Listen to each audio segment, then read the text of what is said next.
So we're talking about Salome and Judith, the anchorites who have their feasts on the 29th, not Jutta/Judith of Comsey, the first Prussian anchoress, right? These are... No. We'll get into that, I suppose. Hi, everyone. How are you doing today? Thanks for joining us. Hi, I'm Al, and I deny all of the rumors that I have been sat in a basement eating spiders all week. These are foul, vicious rumors that I will vituperatively deny at every opportunity. How are you doing, Jesse? Have you been eating any spiders of late? No, I don't have the energy for humble brags right now.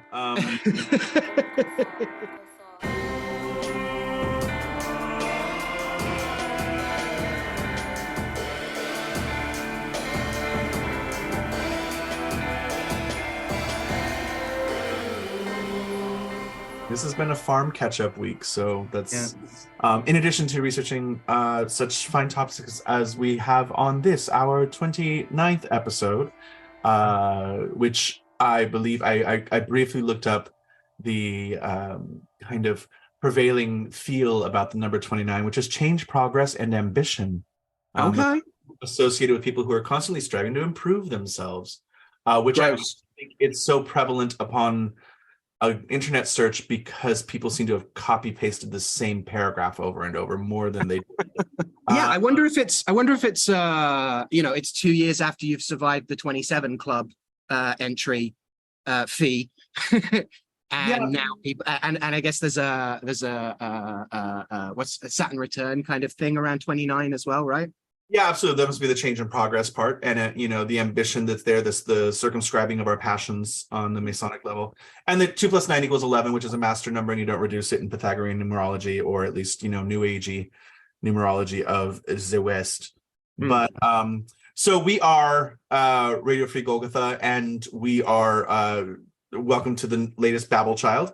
Episode 29 is dedicated to the Saints Salome, or Salome if you're British, and Judith, which I believe is still pronounced Judith, across the pond. Is that accurate to say? Is it Judy? Yeah, Judy and Salome. Yeah. So other than the smorgasbord or the charcuterie board that makes me think of now, we have a host of lovely attempted topics to talk about.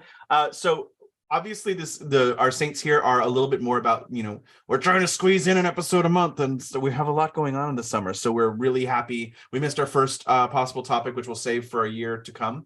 That is not to say Judith and Salome are our second choice. They were never our choices originally. We're happy to muse on them, because I think there's some really good discussions of hagiographic blur, as well as usually we find saints that are validated the other way around, like towards the western part of Europe, and these are saints that were validated towards the central and Germanic from the west. Anyway, so Saints Judith and Salome, the anchorites, their feast is June 29th. On this, our 29th episode. Wow, I just noticed that. That's pretty amazing. Because I'm simple and impressed easily. It's all coming together. Yeah, the demon is Beleth. Lilith. There's many, not Lilith, but there are many different permutations of Beleth out there. The herb is Walnut. The is black tourmaline, and probably a little bit of all tourmalines. The tarot trump is the Hermit, Lemita. The figure is Amissio, and it's a little dipping our toes into its corresponding same formed, homo-formed Odu of Meji from Ifa. The type of magic, just kind of broad, but it fits the terms of the day, right? Of like seclusion and exile, I think. And this is a really, I think, a really valuable discussion that I think will expand past this episode for us. And as far as our dead magician, bring in a little bit of Suzanne Wenger, who is an Austrian Nigerian artist who is not as known as much as I think she should be, because she's pretty fucking amazing, her life story. And she only recently crossed the river in late, I think, 2009. So just fantastic artist, Orisha priestess, and just advocate for traditional religion in West Africa in a way that I think is really wonderful to celebrate. So I'm excited to dive in. I totally took, usually I think you list these topics, and I'm sorry to steal your thunder. Yeah, I'm excited about these topics. I think we normally do obviously like a summation of like, here are things we've talked about at the end, and I'm excited to find the connections that I don't see already at the top of this, or having done, you know, a modicum of research and so on. But these themes of darkness and isolation slash focus, you know, anchorites versus exile, the way Walnut be and its associations with, you know, the witches and so on and so forth. Like, yeah, no, I'm excited to jump into these. I think there's some good stuff. So in terms of kicking off with the reason for the season, do you want to start with our Judith and our Salome? Yeah, absolutely. So Saint Salome and Saint Judith, who are anchorites. An anchorite is a lady who lives in seclusion for religious reasons. It does not mean she necessarily lives in an abbey or a convent or even a place designed for women to be in seclusion, but anchorites might get tossed in a cell by their own volition. Any monastic institution or a place where there could be a spare room that a woman could say, I want to be in isolation here and live as there's no vows necessarily, except personal vows probably should be understood as something. They might undertake lay vows, they might not. There's a certain amount of this too, which I think with anchorites is fascinating, given British history with anchorites and the demonizing of anchorites, especially with figures like blackest, who and those forest hags of Great Britain that many people feel were named in part after, or at least semi-mythologized versions that were like a weird syncretism between pagan memory of hags of the land as well as anchorites, and specifically therefore Catholic anchorites, women who were just living on their own, living off the land, in a self-imposed seclusion. And I enjoy that kind of, that's an interesting lifestyle choice, right? And then to be demonized as a cannibal hag who wears the skins of children, when really you were just a good Catholic girl. Well, that's the thing, right? In some cases, these anchorites are, you know, even limiting themselves not just to not have contact with other humans, but like limited to maybe not just sleeping in that little room in a monastery or at the top of a hill, or, you know, in a tumble down cabin in the woods, but literally staying in that room for most of their lives. And so this prospect of like we'll get into it in terms of seclusion. It's tempting for those of us who like to write on our own to be like, oh my God, this sounds glorious. But also it's very easy to think about people looking at someone doing that and being like, that's the craziest thing I've ever seen. We talk about like divine anorexia as has happened in the only eating the host. And there was that great movie recently it was on Netflix that dealt with an investigation of a girl who was only eating the host. And it turned out that the mother was actually feeding her mama bird style to keep her barely alive. Oof. But anyway, that's going off on the tangents. Hey, welcome if you don't know us, or me. But also the fathers and mothers of the desert background that happened in early Christianity, of people like literally living on pillars. But here we have a self-imposed kind of divine agoraphobia, which is interesting. And so it's hard to tell what the motivation is for many of these people. There's always felt to be a strangeness around the women this happens to, and they are not necessarily doing this.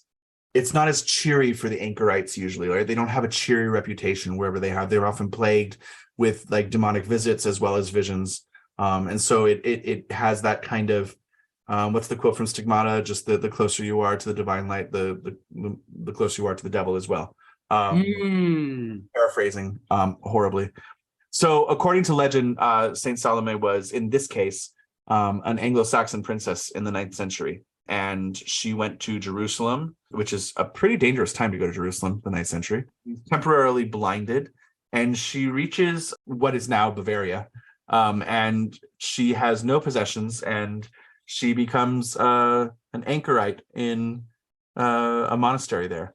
And somehow her aunt is sent by the King of England to look for Salome, and she finally locates her and decides to become an anchorite also. It's like, I like it here. We're going to be in cells next to each other, and we're going to have demonic attacks side by side.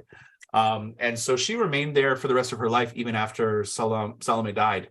They both were known for shrieks and screaming and having night terrors. And the monks noted running from the neighboring abbey to find out if she was being actually physically assaulted quite a bit. Yeah. And she was always seen to be alone, and it was night visitation. Judith, who is the aunt, and Salome are buried next to each other in Oberalteich. I'm not going to be good with German pronunciation, but when the monastery was destroyed by the Hungarians, both relics were translated, meaning carried over to Niederalteich, which is a Benedictine giant abbey on the Danube in Bavaria. So it's just a bigger church, but both their relics remain there to this day. And so there's not as much written about them. This is definitely reeks of medieval hagiography of like, we have bones and we're going to make a story about the bones. And how did these bones get in this church? And we might not know, or why are these bones being revered, and are they performing miracles, and what's going on here?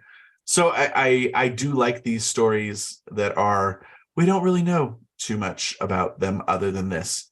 I enjoy that this specific one has the kind of backwards justification. Usually we find German princesses and Eastern European princesses randomly showing up in the West, in France, or people from the Levant showing up in France and Spain and England. But here we have the opposite way, that it's, or at least Anglo-Saxon could come down, but it's also just interesting to know it's King of England. So the Saxons are sending people to Jerusalem. They're converted by this time, and they make some good anchorites happen in Bavaria. Obviously Jerusalem is one of the main, pilgrimage sites. And so there's a huge thriving, not just tourism industry or like, churches along the way, or, side quests, relic, veneration and things like that. But it's a fascinating take on her, on that idea of pilgrimage beginning when you return home, right? The idea that she goes to Jerusalem, encounters this worldly difficulty of being blinded, and then reaches Bavaria and finds herself being like, okay, I guess this is where I was meant to be. The straying onto the path direct type of if the path direct includes night terrors and being locked in a cell for the rest of your life. Well, precisely right. We're into this theme of, like, you laid that out beautifully. This isn't even a case of taking holy orders, of feeling like you have got some destiny to be a great church leader, or a founder of communities or whatever. It's very much more the kind of it's a lot more reminiscent of ideas around like the society of the afflicted, the idea of like these personal convictions to have to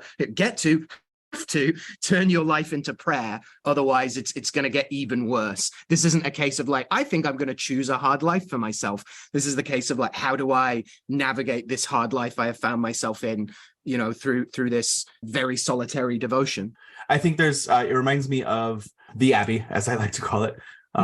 In talking to some of the sisters and mothers there over the years, Abbey of Regina Laudis, an amazing abbey in Bethlehem, Connecticut, does have public services, and their churches is amazing.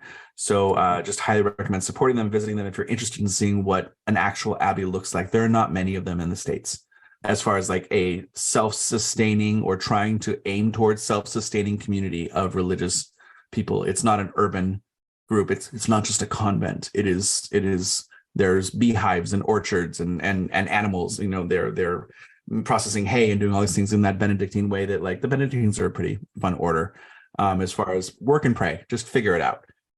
And the father of monasticism, right? Saint Benedict, who was also a twin. Anyway, what we were talking about the gate one time, because it's interesting at this abbey, like where some areas technically there's gates between you and the nuns.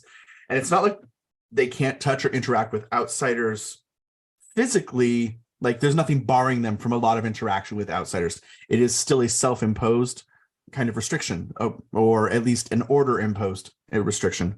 And one of the things that came up one time was the gate. when you ask to enter, like you have to knock and you go in through this formal gate and they bring you in and you're now, shut off from the rest of the world.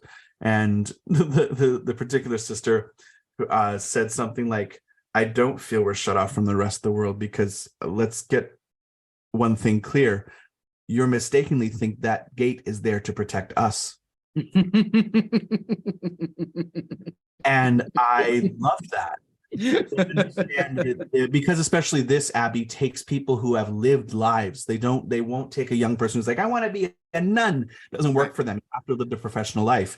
And so you get people like Dolores Hart, who was the first on-screen kiss with Elvis, who is one of the superiors there. Like there's a lot of people there. There was Mother Jerome, who was Austrian nobility and things like this. Just people have lived lives. And to think that the gate is not there to protect us, dear. That's great.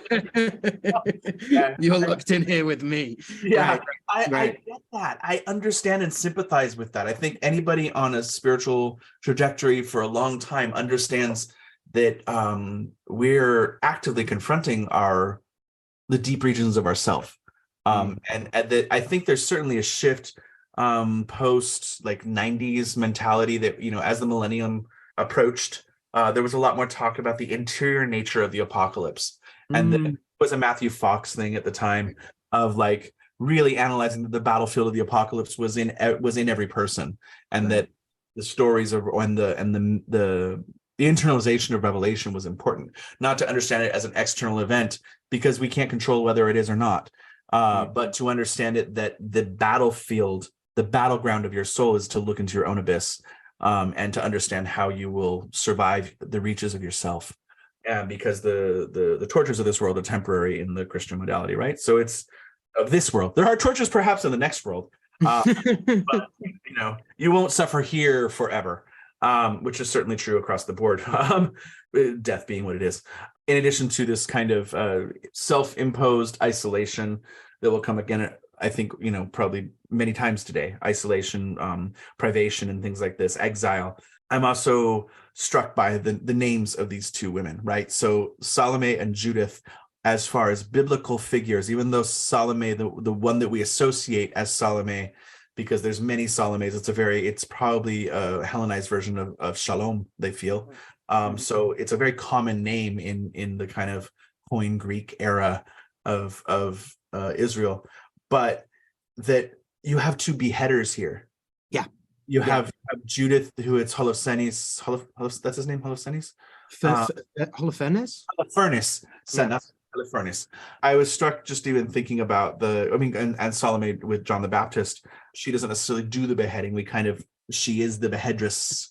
She is the reason and the dance and the seduction when it is not attributed to Herodias specifically. And there's always a blur between Herodias and Salome. And it was Josephus that gave us Salome's name. I think we explored a lot of this in the Herodias episode. And right, Antiquities, right? Looking at Judith, who isolated herself after her husband's death, right? So she's a beautiful woman, happy marriage, and her husband dies and she freaks out and she lives in a tent on the roof of her house for 3.5 years. So she herself is an anchorite of sorts. Hers is out of mourning, and less more of a larger religious goal. But there's something inherently spiritual about that, right? Of course, in the sense that everything is spiritual. And it's only after the town is punished by the Assyrians and Nebuchadnezzar has Holofernes come, and she basically pops down from the roof, covers herself in oil, goes to battle, and tells him that she's a prophetess, and she cuts off his head while he's sleeping.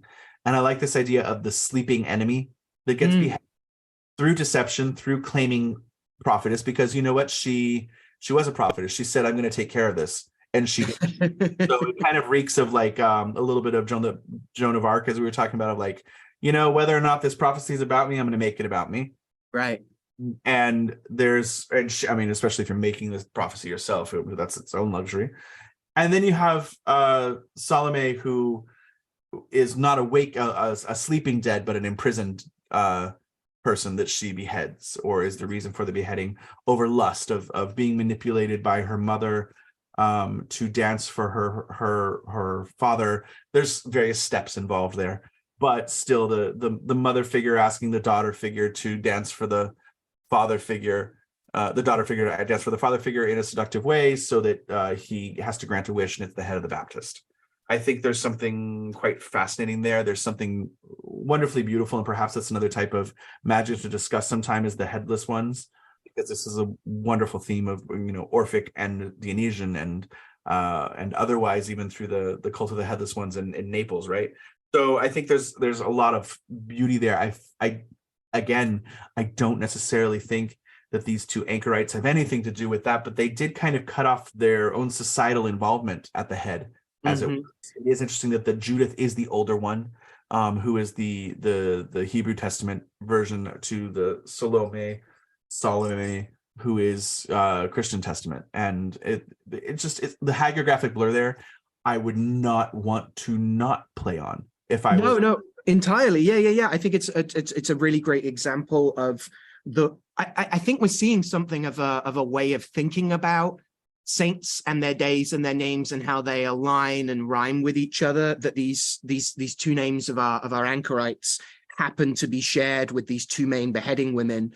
I think it can be thought of as a mistake. I think there is some example of people confusing the legends in the same way we talk about sometimes people say, John of Patmos did a thing that was the Baptists, right? And we're pretty sure about that. So I think they can be thought of as occasionally mistakes, but I also feel we're seeing some equivalence of a synchronicity or an awareness of something like synchronicity, of like, perhaps it's part of God's plan that these two saints with the names that evoke these other biblical or scriptural women with their own, strange stories that link them as well, also happen to be found here. Like there's something of I never want to suggest that hagiographic blur is just people confusing their Salomes, but I do want to look at, like, in that confusion that does happen, like when are they learning from, when is something, some greater context being articulated, especially within the tradition too, within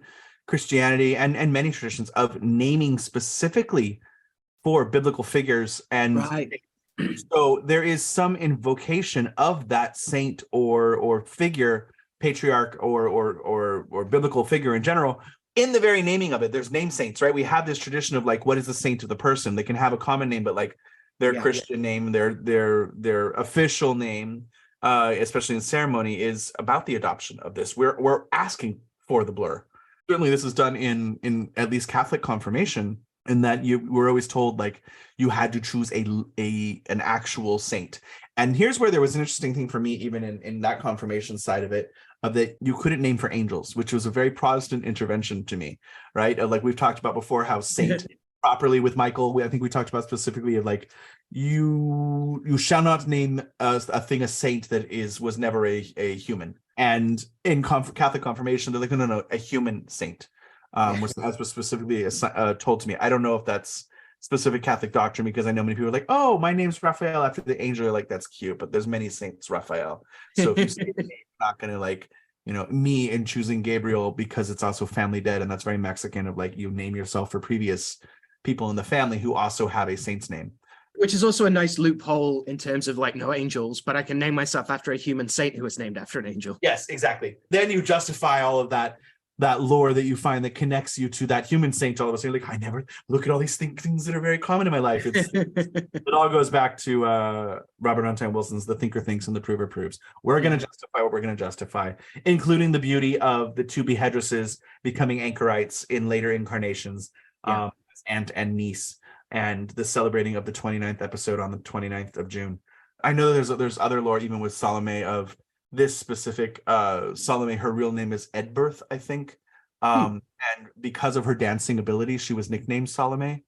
So there we go, right? Like, more layers of like, they're aware of who these, like, who they're named after, right? Like, this is a known context. It isn't, again, people in the past weren't being ignorant just because they didn't get their theology off Twitter. Yeah, absolutely. There's additional lore out there, especially in the churches that are dedicated to them in any form, or put them on, they are still part of the calendar. There's felt to be enough historical evidence that they're not removed from the calendar, but that she is the daughter of King Ofa, and Judith is the younger sister of the wife Kenneth.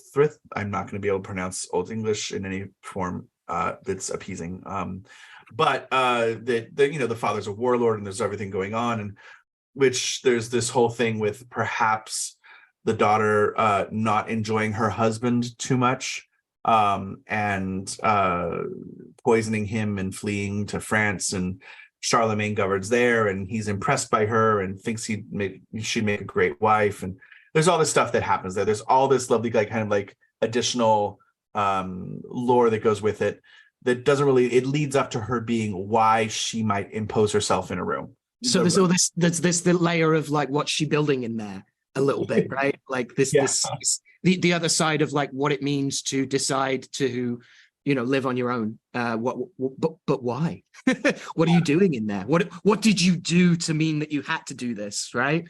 Which again, the night terrors that she suffers from are taken like the way that churches are, hit by lightning as that, like, well, if you're very, the holiest, sheaf of wheat that pops its head up, I'm mixing metaphors terribly here, gets the devil's side first, right? So there's this idea of like, on the one hand, her attacks are proof that she's holy. On the other hand, there's always this notion that like the devil takes care of his own. And if he's coming after you, then why did you call him? Yeah.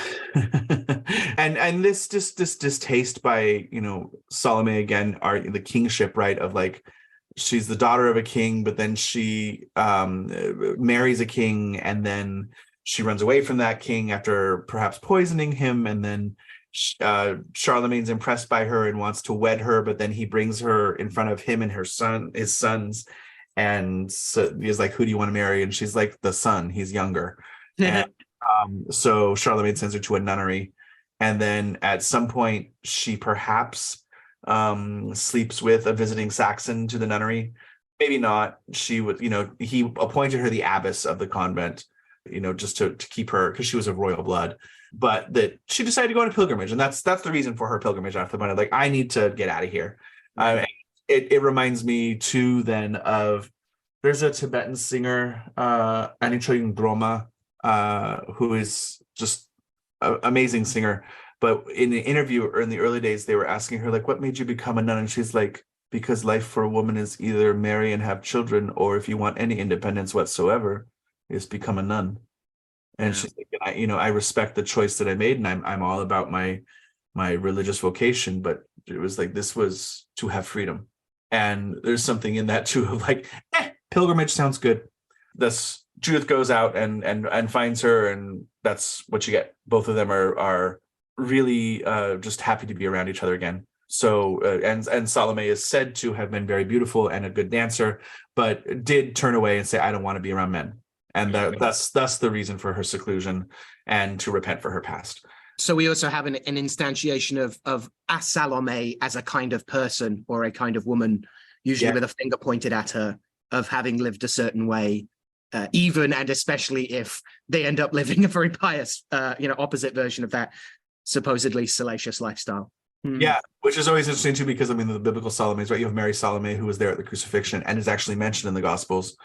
In some traditions, one of the sisters of Mary the Virgin, of the three Marys being, her actually being Salome, but being called Mary Salome, and then in some versions also being the one of the three Marys that goes in the boat with Sirakali across the stormy seas with no paddles.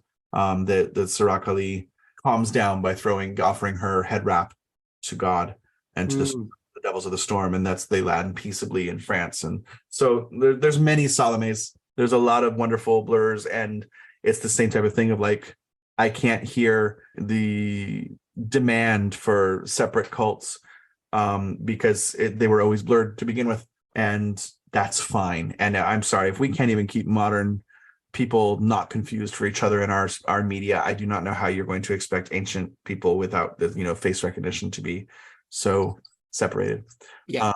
Or separate myth from logos and act like there's an importance that you do for as far as the devotional side of that.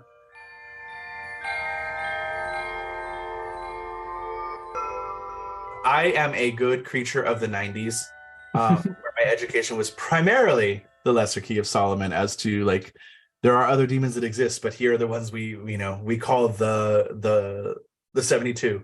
And so my education of Beleth is or Beleth or Beleth or any of the permutations of pronunciation or spelling that can happen. Yeah. But 85 legions under his command, rides a pale horse, lots of music, if I remember correctly, and just an interesting one, right? He's connected to the Noahic legend, and Ham calls him up to help him write a book on mathematics. So he's like a patron of engineers and the hard sciences of like numbers. And he likes to scare the carcist, the conjurer. And you are invited to be brave and to carry your hazel wand and draw a bunch of triangles, because math and geometry is really his theme. I know it's supposed to contain and there's supposed to be something, but I just love it. Like there's some math stuff here and you have to draw a bunch of triangles. The host of celestial angles. Yeah, exactly. Putting the angle back in angel. And that this is one of the silver rings, right? Yes. Yeah, the ring of virtue. Yeah. Yeah. And that to pay respect to Beleth's rank as a king, of which there are 7/9, let's say, 9 whole that are 7 whole that are kings in the 72, and then there's 2 more that are kings but also other ranks, and that always confuses all of us. So 7 by virtue of office and 2 more by virtue of list, and not to bemoan them at all.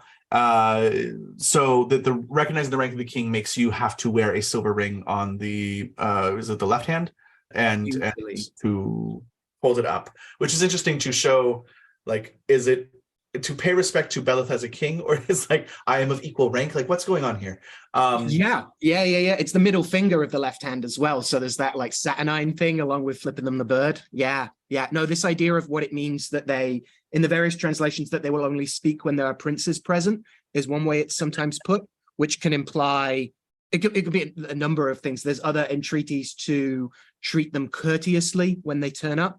This spirit, but does it mean they'll only talk to you if you've expressed princely conduct, if you've expressed the badges or offices of a prince, or does it mean that you have to summon them with other spirits as well? And especially if this is about like spirits that will license the encounter or the conjuration to even happen in the first place, we're looking at a navigation of not just the infernal hierarchy, but the conjurational protocols themselves.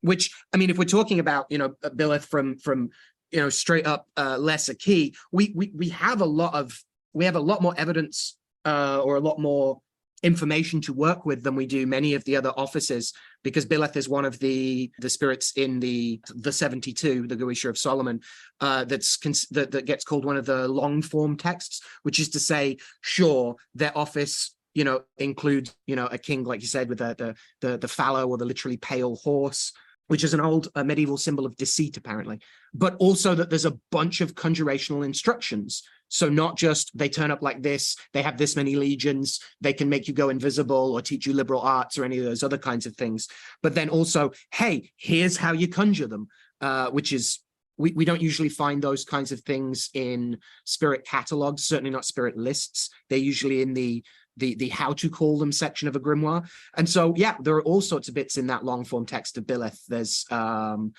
like you said, the hazel wand, which is specifically to draw the triangle outside the circle, which seems to be where the popularization of the triangle of manifestation comes from. It's also interesting that you're directed to draw that between 2 directional points, that it isn't just placed in the east, it's placed between 2 of the cardinal points. Southeast upwards, I believe. There we go. Then there's the ring of virtue, or potentially the ring of Solomon itself, and then these various interesting too, right? Isn't there?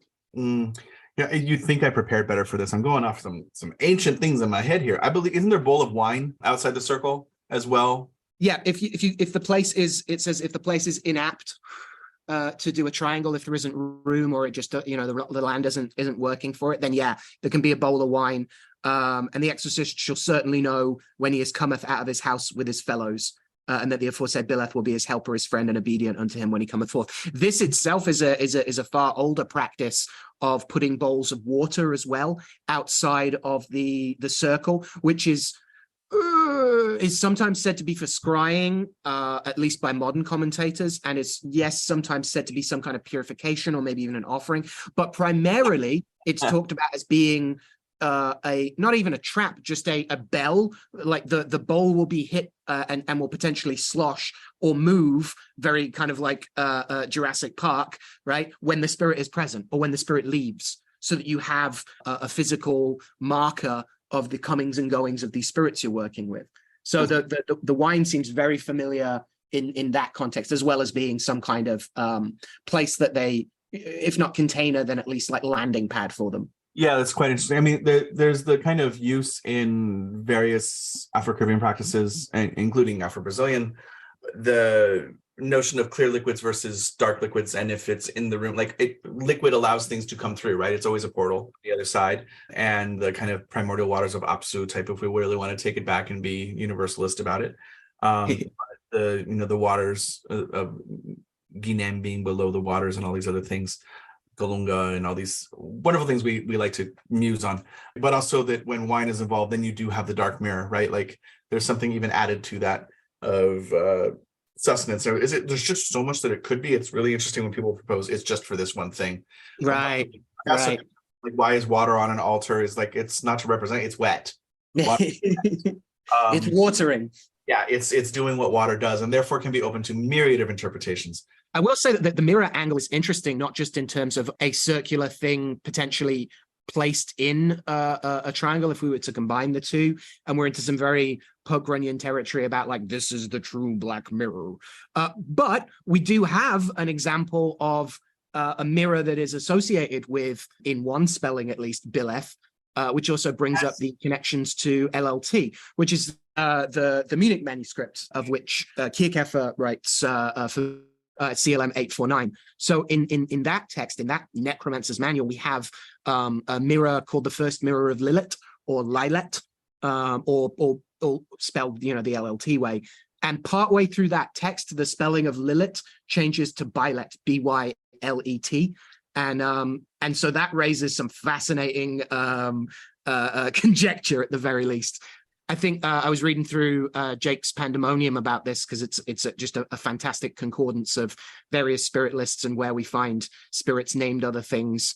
Because, again, these demonologists are aware that these spirits can have more than one name or title or job description. And he says that our Beleth undoubtedly is a very important spirit herein, and was previously identical with the equally potent figure of Lilith. Yeah. So it seems that there's some that gets played up, and certainly Beleth is an important spirit, as a senior spirit, not only found all over both the demonologists' reports from Veja, but also, say, the Livre d'Esprits, late 15th, early 16th century French catalogue of spirits. Also, they're found more widely in like Juratus as first minister under King Arcan, so a Monday spirit in the West.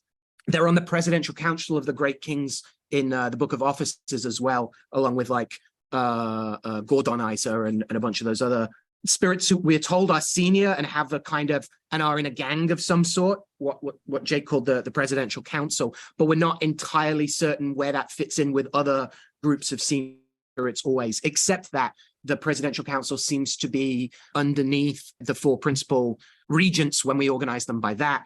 And Beleth is found as a senior spirit under a Maimon, as earlier. But there are also these other like working committees almost of senior spirits who may turn up in particular directional, like cardinal courts, but also seem to be doing something with themselves. And how prince and king get translated makes it kind of tricky to work out, when we're talking about that. There's another dimension to the titles of spirits, which is through Jake's work, where it's pointed out that in some translations it's said that not only does Beleth turn up headed by trumpets, orchestras, and a great many other kinds of musicians, these tinkling bells and timpanis and tambourines and stuff that is often a marker of these senior spirits who are turning up with a retinue, that it's also said in some translations that she won't speak unless her knights are present, or that like there is a sense of trooping the knights through, not to work with them, but so that she is more inclined to work. And this to me raises some really fundamentally interesting things around this sort of nigromantic conjuration, that we can talk about intermediaries that are you working with that spirit or asking that spirit to send a familiar who is more specific and bespoke to the kind of work you're trying to do. But are you getting at not just summoning another spirit off that back of that spirit, but what are the spirits you need to summon to cohere that spirit to speak to you and to work with you more, right? That there's a sense of like firming or strengthening the presence of this spirit by calling the other ones that serve them. Yeah, well, it's interesting too, because you're not just going up the hierarchy as is usually talked about, right? Then of like, you're not talking to me, so I'm going to go to your superior. You carrying out usually, and you're talking about, if I'm understanding correctly, of the opposite way of like, let's call your retinue so that you feel appropriately praised and welcome. And is that what you're saying? Yeah. It seems that if we're to go off that reasoning, and it seems Jake says like this might make sense of why why there's either only one knight or there's several if we take turns up as a soldier, which is sometimes miles as well.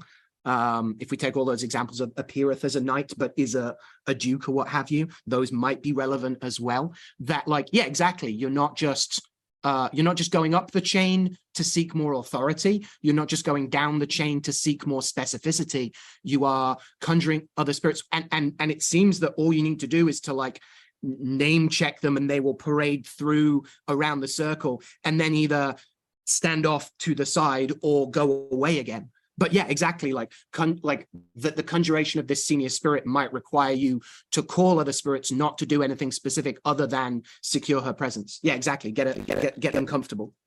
It's very interesting to think about too, with I think there's always so much pride associated with many of the kings, many of the, we hear this, and certainly the connection to a Maimon is interesting because a Maimon also has a ring.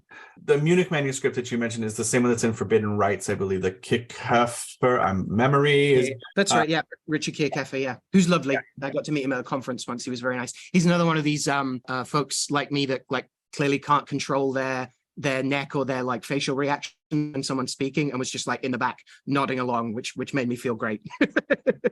Someone you want to play poker with. Oh yeah, definitely. Yeah, absolutely. Yeah. So it makes me think more about water too, because I know there's a lot of Beleth associations with water by some, I think it's Driscoll that does a lot in the Stormbook of Honorius, Beleth with water specifically, and then with the moon. So water is not a huge leap, but interesting, right. the thing there. And I know it's worth mentioning because we don't always mention this, but specifically with the 72, that the controversial mentioning of Dr. Rudd. And be constrained by the angel Jezalel, if I'm going to pronounce it in any way, shape, or form. Not to be confused with Jezebel, because anyway. And so just this constant king of hell things comes in. I also want to revisit the fact that it is technically, as I mentioned, the first demon called by Ham, Noah's son, after the flood. And so therefore the first demon to give him permission to walk in the new world. But also to point out that Ham is considered to be the first necromancer. Right. And that's not often talked about. And so I think why is that? I mean, like where Ham is cursed, right? Because he's the father of the Canaanites. So there's some interesting stuff going on there about the relationship between Canaan and Ham and Noah getting drunk and falling asleep naked, which, there's this whole thing of seeing Noah naked and the brilliance of God that's there, that Noah in some traditions is horned like Moses with light. And so the first necromancer is associated with all of these things too, which is fascinating. Yeah. It's in another one of the long form texts for Garp, who is primarily another, spirit associated heavily with water in some cases. Yeah, that Ham, son of Noah, invocated Beleth and made an art in his name and a book which is known to many mathematicians. There were burnt offerings and sacrifices made and gifts given and much wickedness wrought by the exorcist, who mingleth therewith the holy names of God, the which in that art are everywhere expressed. Yeah. So the sense of, and again, drawing on this like art of Solomon, but doing wicked things with it. So moral of the story is like, if you see your daddy naked, like, don't look at it from the sheet, walk backwards, and be cursed. And am I getting confused here? I should read, oh God, is it Lumba's Race in Early Modern Europe again? Is it Ham that who is that is sometimes said to have been turned black by seeing by God's unhappiness at seeing his dad naked, or am I getting confused here? It's not a part of the story I remembered outright, so I don't remember. I'm sure both of us will Google that in a minute when the other one is talking. Yeah, it's interesting. Like, okay, then there too, just as a mental conflation or rambling, we're talking about Beleth and the wine that is put outside the circle, and yet Beleth is the first one associated and called up by Ham, who saw his father's nakedness because his father became a vineyard keeper after the flood and got drunk on his own wine. There we go. There's some wine connection. Anyway, that's the definitive reason, and I'm sticking to it. Yeah, we pour wine out, call Beleth so you can see naked Noah's body, maybe. But Noah being such an interesting figure, right? There's a lot of stuff too there to explore with Noah, and we know, I'm sure many Masons will be upset, but we know that a lot of what is now considered to be Solomonic in Masonry throughout history has also been equally or previously, let's say, Noachic. And the building of the Tower of Babel as well, and those relations with there. And what is the flood if not its own form of weird exile, right? And privation from the rest of the world, the sinful world, building an ark to carry us through. There's something. Yeah, not just being taken away from your home or family or culture, but like that it's erased, that it doesn't exist anymore. So okay, Beleth, quite interesting. Any understanding why in Duplancy it's Beleth is strangely a cat? No, frankly, I'm not sure.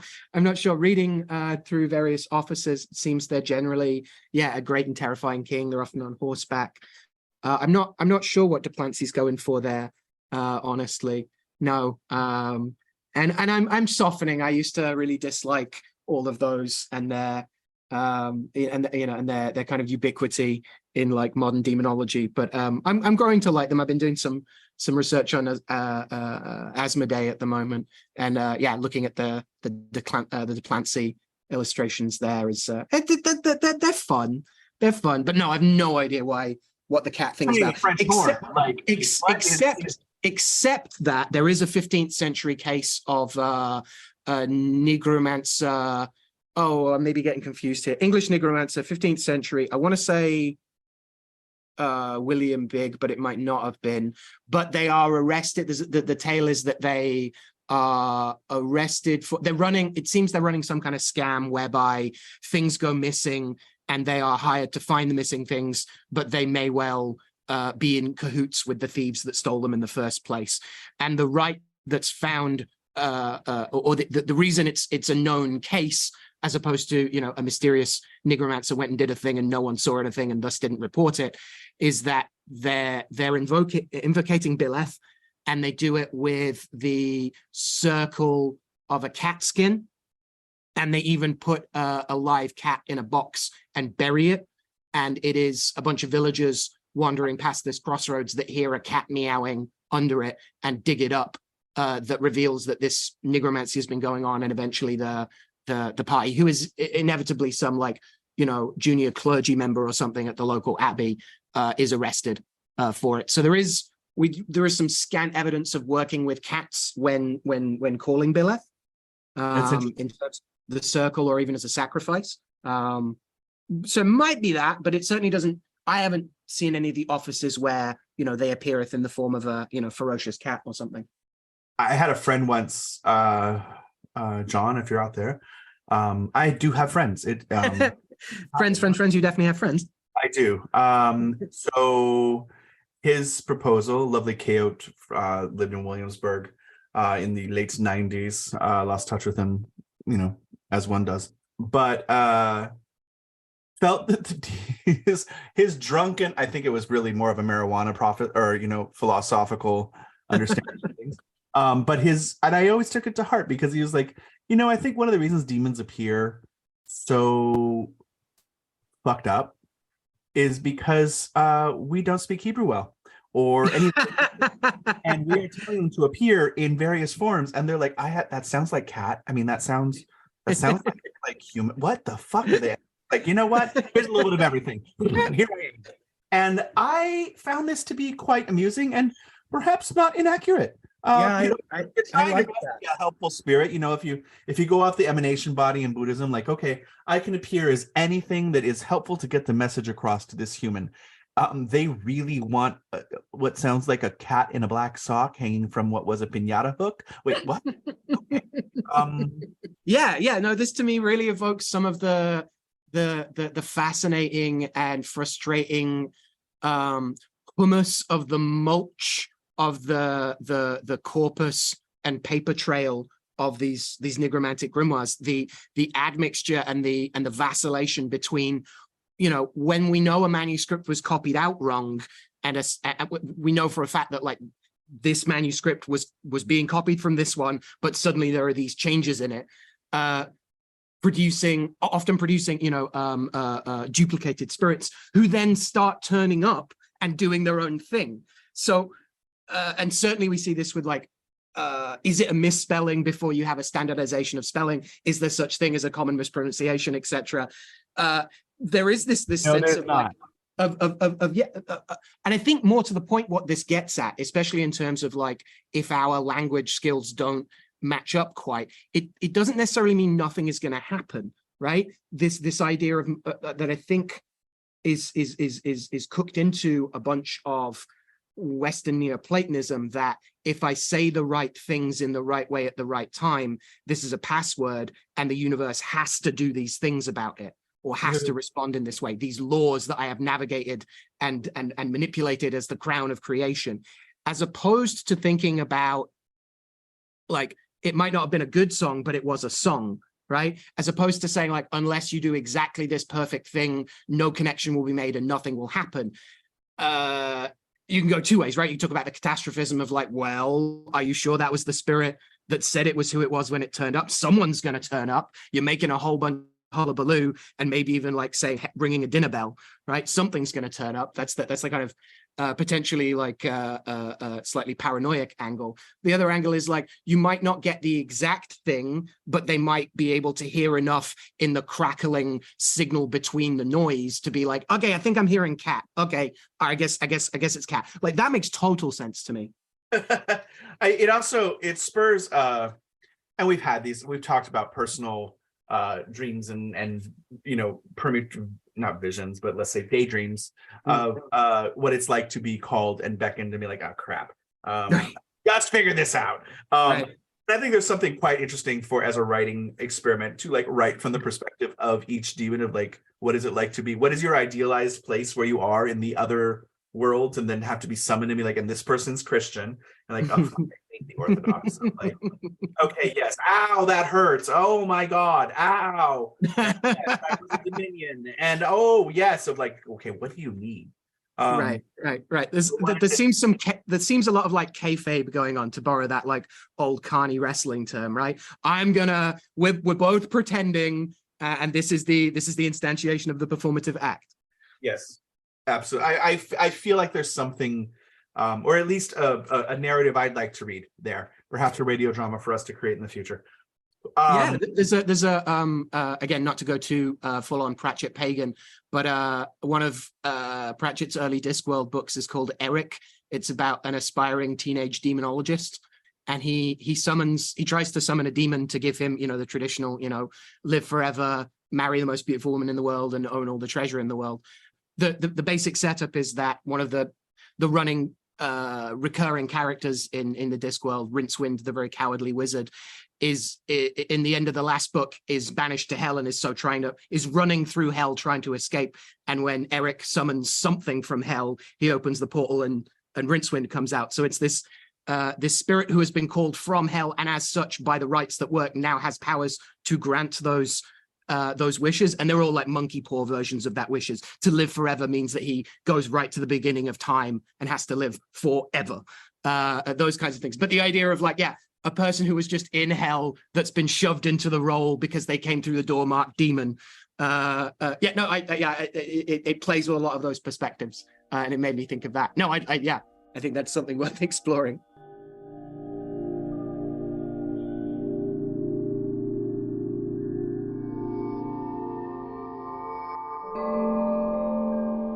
There is something I think fascinating here in even in the conflation with Lilith. Again, this theme of seclusion and exile, self-imposed or not, and that sometimes when we rebel or have a strong decision, we are so strong in our conviction that we will accept the consequences of it. As there's in the Welsh triads, which were held up in modern Druidism of being like very sacrosanct things, but I love that there's this phrase that rewards and punishments are not the consequences of our actions, but the properties of them. And that this is very much in line with what I think about Crossroads methodology, and the only thing we are bound to is the outcome of our actions, right? The only thing we are slave to is the consequences of our actions. So choose carefully. Some things are worth it, and we might not know what those unseen consequences are, so we don't necessarily know. And this is part of what wisdom is predicting what the consequences of any action might be. And sometimes we're not always right, and especially those divinations that are trying very hard to play on divination being a study of ancient or at least past action, past repercussions of things, and applied to a current similar signature of energy. Right, which is where we get those lots of fates, right? Of the the 78 cards or the 16 figures or what have you. A way of especially with like things like Ifa, right? It's an Odu, it's a womb of possibility. Once we identify which womb it is, then it must manifest in a certain way, but there are various ways for it to manifest. I think there's something interesting there with many of the things we're talking about, and I don't know why my brain is going towards Walnut specifically, but there's something in the connection of Lilith learning the name of God and using it and casting herself out from the garden. Like, I do not want to be here. This is you can't fire me, I quit. Yeah, exactly. And that walnut as a tree, especially black walnut, has this thing, right, where it changes the soil content around it so that it's less hospitable for other things to grow. It walks its own way, paving a road of isolation, except for its own kind, right? Like, because it will fruit and other walnuts can grow around it. And some plants can grow around walnut, but the reputation especially is things that fruit do not grow well. Like tomatoes are part of the, because there's so many walnuts up here, it's an invasive, and the lore is that like if there's a shadow of the walnut tree touches, then the tomato won't grow. It won't fruit. The plant might grow, but it will not fruit. So like it's interesting that if it breathes the same air, and of course walnut leaves themselves, which look, if you, as far as leaf shape, right, the leaflet has many paired leaves as it goes up. It looks almost like an ash leaf, very, very citrusy, or a high, weird, spicy citrus smell to the leaves when you crush them, and to the walnuts themselves, which are in like slightly larger than golf ball sized circles that you then have to break open to reveal the walnut, which will also dye your hands dark bluish black, greenish bluish black. And so it's a primary dyeing plant, dye as in coloring, and up there with like oak gall and things like that you can make ink out of this. There's also before getting into a lot of the other folklore, because walnut is a fascinating plant. It is protective precisely because it's not a nice plant too, right? It hopefully keeps things away. So by planting it near your house, it will hopefully keep other people that are trying to settle near you away from your house. And similarly, it was felt to, because it's a Jupiterian tree, and it's Jupiterian because walnut is one of the higher iron content trees as well, much like oak, who gets struck by lightning more often. And so if you plant a walnut tree near your house, lightning is more likely to strike the walnut tree than your house. Here you have a prophylactic use that is both sacrificing the tree, strangely, as the lightning rod that you need. A little bit of the scapegoat in there. Or at least the straw man, right? Of like, let's figure this out. I also know that I, having grown up with walnuts in California, it was something my family originally grew, that and oranges before we got into cattle and everything.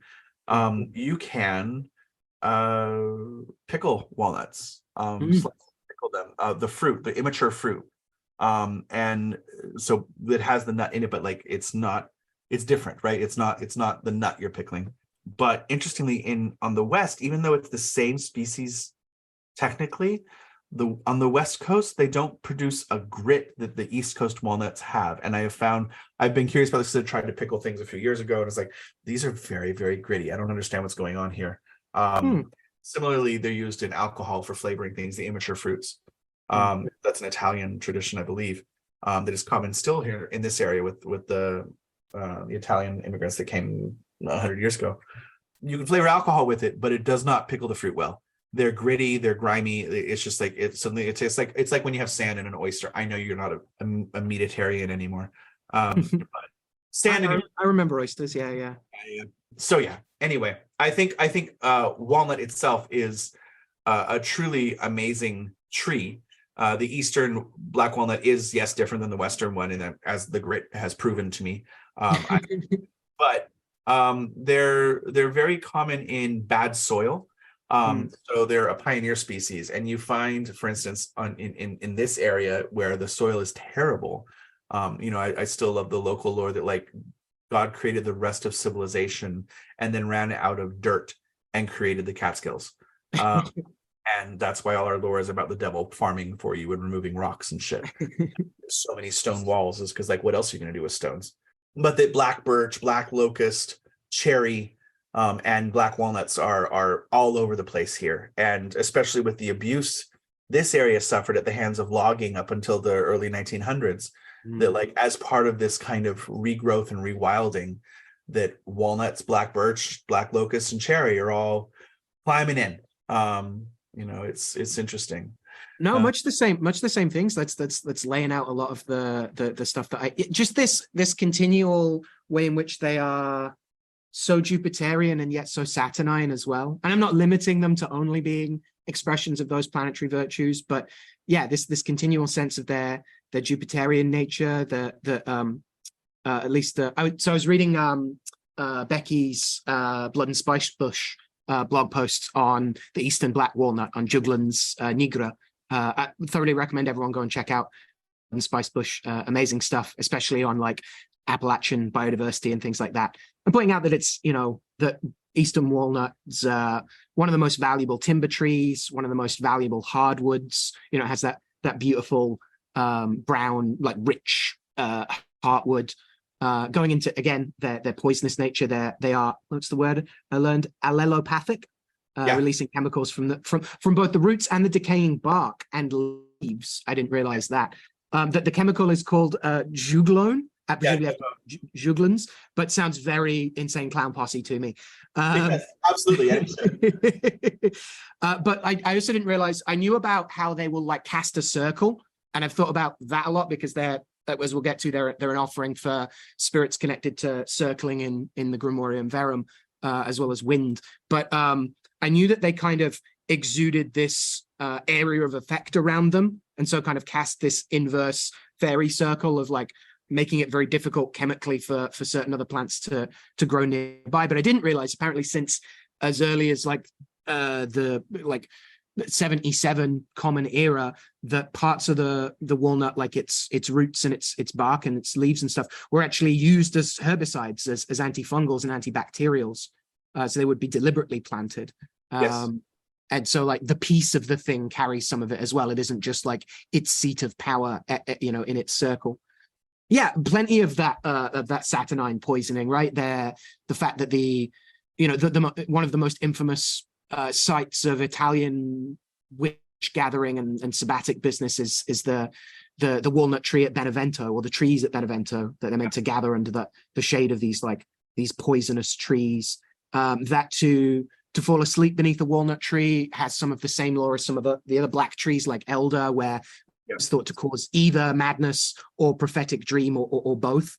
So very kind of Saturnine. And on the other hand, literally named, juglans, meaning nut of Jupiter, right? Referring to the, Jupiter's balls.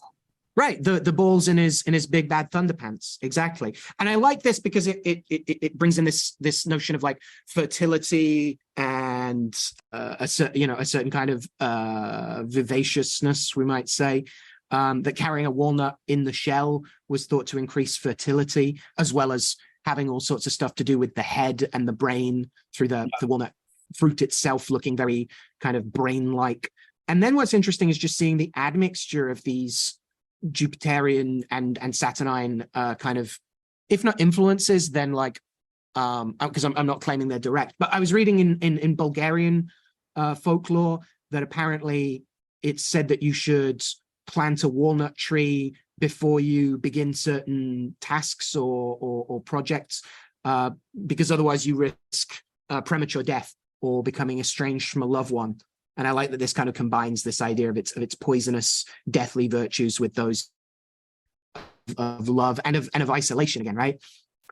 This lightning lore again has a sense of like, okay, it gathers lightning, but is that a good or a bad thing, right?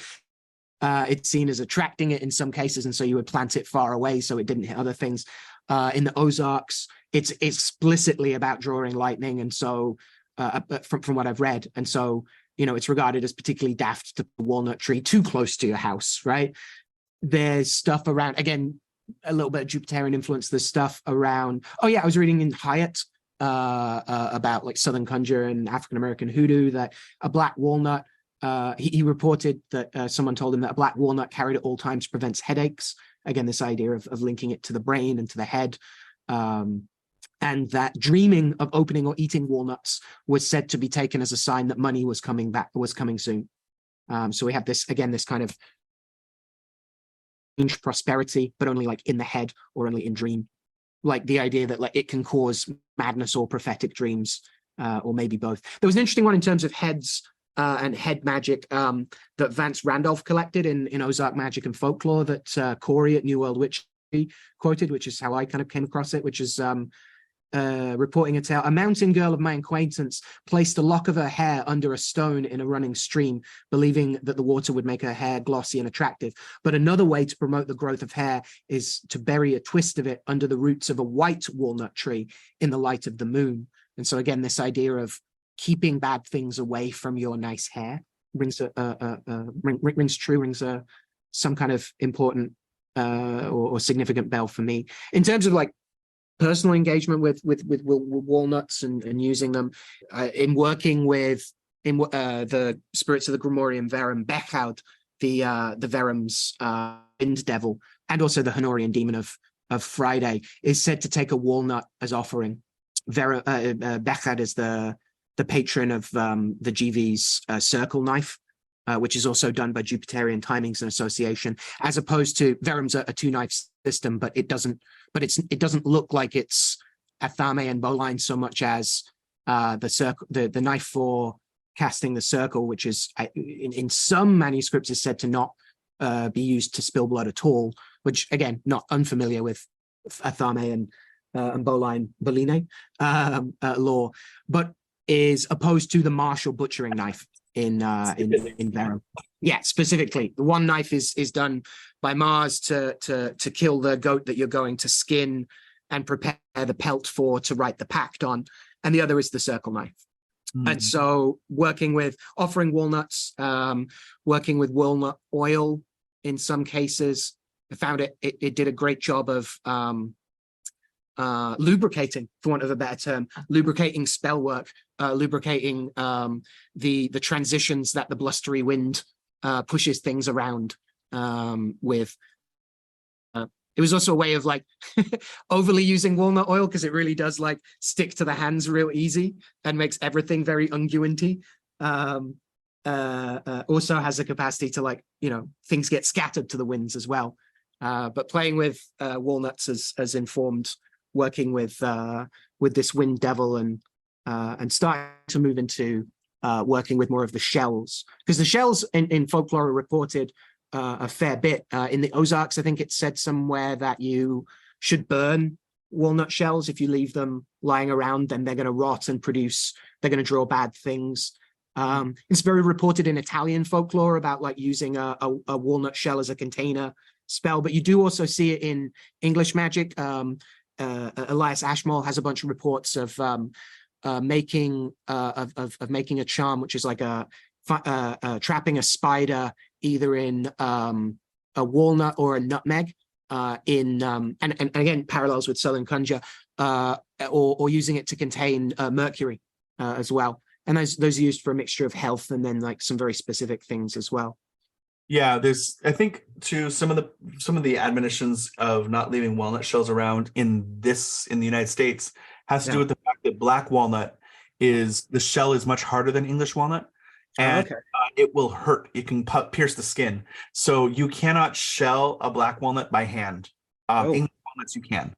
You need to use a hammer or a strong nutcracker on black walnuts.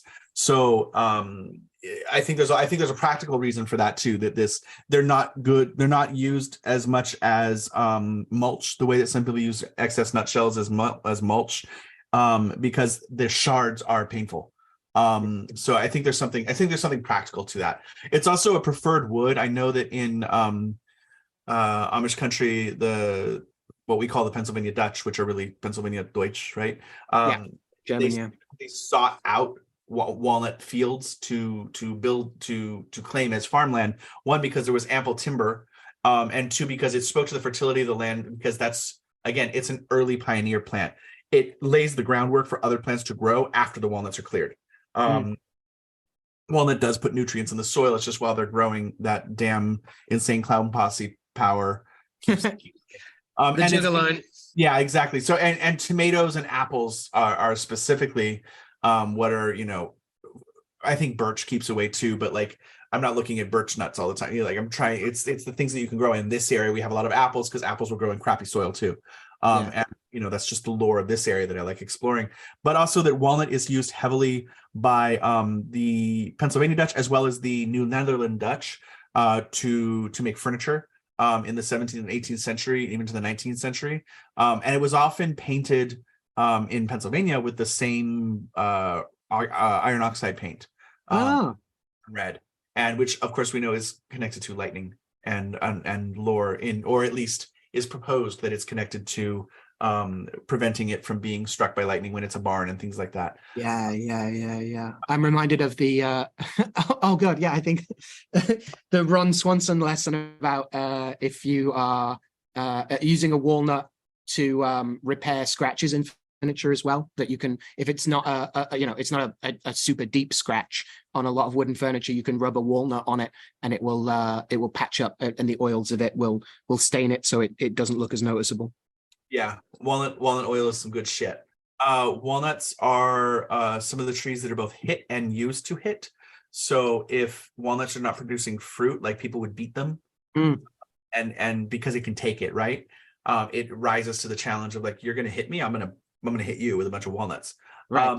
But also that one of the things that's happened folklore, and forgive me, I'm to the audience, Al knows this, but I'm very much researching local folklore and things like this, that it's a mixture of Dutch, English, Italian, Irish, Polish, things that are in the area of the Catskills. But using black walnut rods to smack apple trees that are not performing. Things like this. And so like if the weather shows that the apples are not following the sequence, like here there's a very specific sequence of what blooms everywhere, right? Every order is very local. Certain plants will bloom while the snow is on the ground, and then certain trees have to go into flower. When that tree is starting to drop its flowers, another tree is picking up. Here, pears are before apples, right? So in my personal yard, there's going to be star magnolia. Then the pear will bloom by the time the star magnolia is done, and then the apples will bloom. Yes. That sequence is very important, and there is a like window of time that happens, but it's not the exact same time every year. But if you want good produce, you want them to bloom earlier, obviously, and so try and speed things up. That if we're behind, they'll go smack all the trees with black walnut, and that could also be because of its invasive nature. There's just a fuck ton of black walnut. So it's hard to know for sure, but there is something to punishing the plant with a plant that will say, you won't grow at all if I don't want you to. Something about that of the rep, or maybe it's the fertility of the balls and carrying influence. So both are there. It's weirdly both, as you said, Saturnine and Jupiterian. Which these tendencies of it to be both like the bad guy with not necessarily a heart of gold, but that does good. The grumpy witch on your land that isn't entirely always actively trying to murder you. This admixture of its like helpful and destructive sides. I also kind of read, maybe I'm reading a little much into this, but thinking about it as a tone wood for building guitars or other stringed instruments. It's commonly regarded as being good for like bright treble.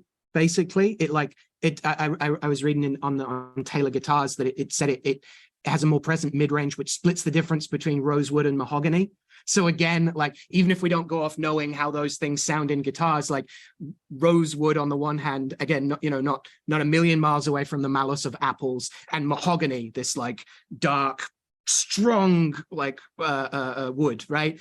And the other thing that's interesting about it is, especially for basses, it's said that it gives it starts off deeper and will fill out after being played, that the guitar after years of playing will start to kind of enrich that bass heavy treble. And so just thinking about how the wood corresponds to the sounds we make out of it, let alone the beating of other trees with it. I think a lot of it's Jupiterian associations. I'm remembering, because I was going off on a rabbit hole the other night about Amalthea, the nursemaid of Zeus. Yes. And then that started a whole thing of the different Sibyls. Like, one of the Sibyls is also called Amalthea. I believe the Kumai Sibyl, one of her names is Amalthea. Oh. And then that's this long rabbit hole we're going down here. But that started a whole Sibylline lore, and I always return to Sibylline prophecy, and like some of I enjoy the Catalonian prophecies, the Sibylline prophecies that happen on Christmas Eve, where they actually sing about them leading up to Christ. Yay Sibyls. But I think about Amalthea and the milk that medieval walnut, so European walnut, is extremely good for producing walnut milk, which, as far as just production and everything, like, you got so much out of it. And the fact that milk in medieval times was so milk from whatever source you could get it from was an important part of nutrition, and that walnuts themselves are so, and again, we're talking Juglans regia is royal almond, royal walnut, excuse me, is the European, and the English walnut, and versus Juglans nigra, which is black walnut or American. They have different taste, protein contents, and things like that. And again, the European walnut you can open by the hand, you can twist it open. They have a good flavor. They produce lots of milk. They're very fertile in that way.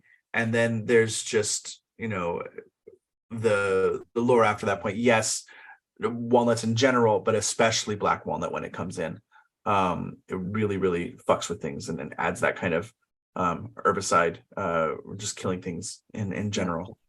I don't know. I do think that there's something in there of like the wrath of Jupiter, interestingly, with walnuts, or like a sonic Jupiter. And I know that that I have a friend who, her own, and I'm sharing it, so it's with her permission, but that for the victims of Zeus's lust, that walnut is a sympathetic tree. That totally tracks. So because of this kind of rape and non-consensuality that Zeus seems to be in, and that's part of his mythic cycle, right? The lightning strikes, and it's not necessarily always good for where it struck. But that you have this lore with the walnut here that's going to understand, maybe the walnut has that preternatural sympathy with it, of being struck by lightning and then saying, well, fuck everything around me. There is a sympathy of for everyone else that's been struck by the force of lightning in whatever form it takes. That totally makes sense to me. And again, a bunch of Saturnine stuff around the refrigerative nature of things, from Agrippa saying that if women want, that one of the ways of shutting down sexual assault is to wear a cloth that has been wrapped around a corpse, that this carries a weight of melancholy that specifically, will prevent an attacker from getting it up, but also will like freeze them and make them fearful of you. I think it's also interesting because I know the Roman association is specifically with Juno, and it's easy to equivocate to bring up Hera with this, but Juno is such a radically different permutation as this patron, the home and the matron in a way that is, I don't think is not there with Hera, but there's certainly a martial aspect to Juno that is different than Hera. The walnut is associated with this this specific turn of events that it also belongs to Juno, and the throwing walnuts is like throwing rice for fertility, and that I believe there's some myths of the walnut being what the gods ate in ancient times when they were walking along the earth. And this is just the perfection of the fruit, and so there's lots there. There's also some anti-witch lore, right? Of if someone has done some negative magic recently, that if you drop a walnut into the lap of someone who's sitting down, if they cannot get up, it's because they're a witch. Oh, another one of these can't get up ones. Yeah. Yeah. And I know that Caria, I think it's Caria, is the Greek mythological, the chosen lusty recipient of Dionysus, that when she died, he turned her into a walnut tree. And the Kathiatides, the women who are the columns, are said to be nymphs of walnut trees. So this is there's something interesting there, right? This protection and kind of both like protecting the temple but keeping things away, the kind of hekaseka sestabebeloi thing that could be with such walnut things. Also Ishtar Astarte connections, and I think the fact that we see both Jupiterian and Saturnine connections with it, even solar for some people, but that it is not Aphrodite that is coming through here. It is Ishtar Astarte as like goddess of war, and like that's a different pairing than like love and sensuality. I don't mean to belittle that. I just mean there's obviously a different permutation going on there with Astarte and Ishtar.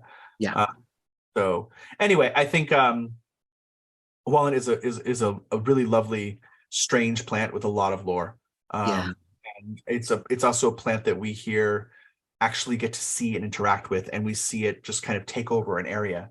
And because of that, I think it's great to know there's this book that's like the trees of the city of New York that's like lists 274 species of trees, and it gives you examples of like really nice exemplars of like, oh, in this park this is the oldest ash tree, or this is the oldest oak. Oh, awesome. And that book also has this whole, even on the back cover, it's basically like when you start to realize what trees you can recognize, it changes your whole landscape, because you start getting excited when you recognize type. And I, even in friends who are foragers, like, yes, plants are one thing, but for some reason trees, because they're so rooted, when we start recognizing trees and what they are, it changes our relationship to the land. And so I think it's because they're at our height. They're not under our feet. We actually see. So there's something to knowing like, okay, that is a walnut, and that is a birch, and that is an elder, and that's a catalpa, and that's a, whatever. So I think I encourage that side of it, of like, walnut is around. If you don't know what it looks like, research it, find it. You will find it growing in so many places, especially here in the east, the northeast. And its substitute as like where things call for pecan, up here they used walnut. It does not grow up here. So lots and lots and lots of crushed walnuts in everything. And it bakes very well. Walnut, Eastern walnut, black walnut actually says to bake better than English walnut. English walnuts are better for eating raw.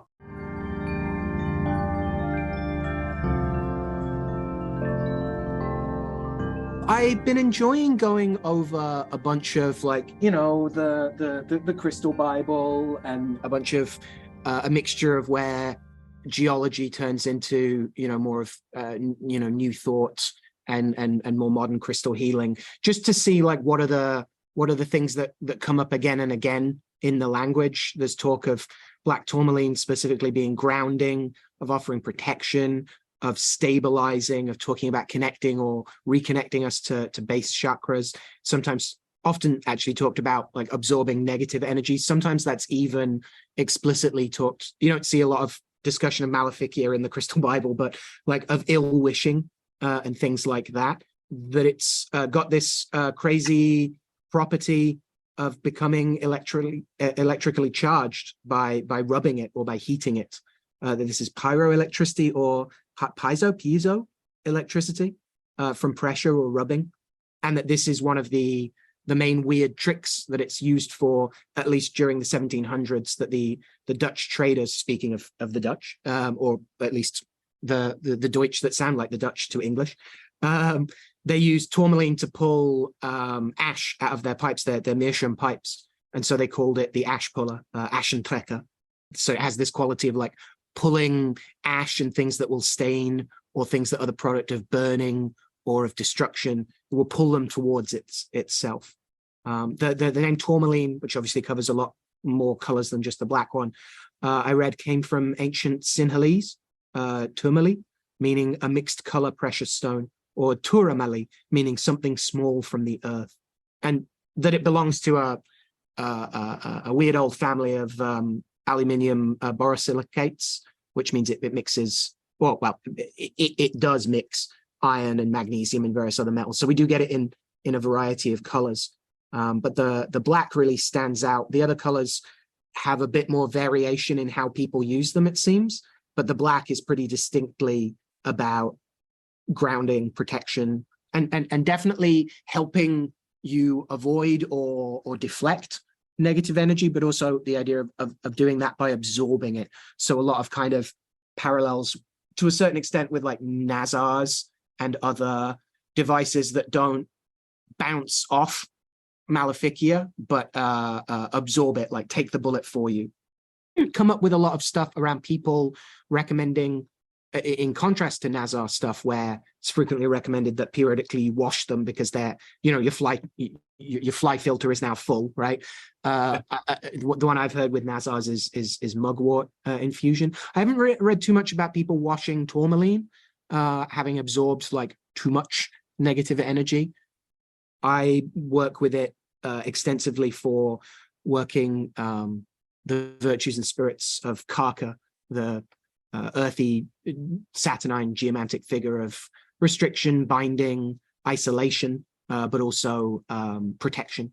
Absolutely the figure of quarantine. And I use it for a variety of things that we can get into. This sense, and I especially like using raw tourmaline for that.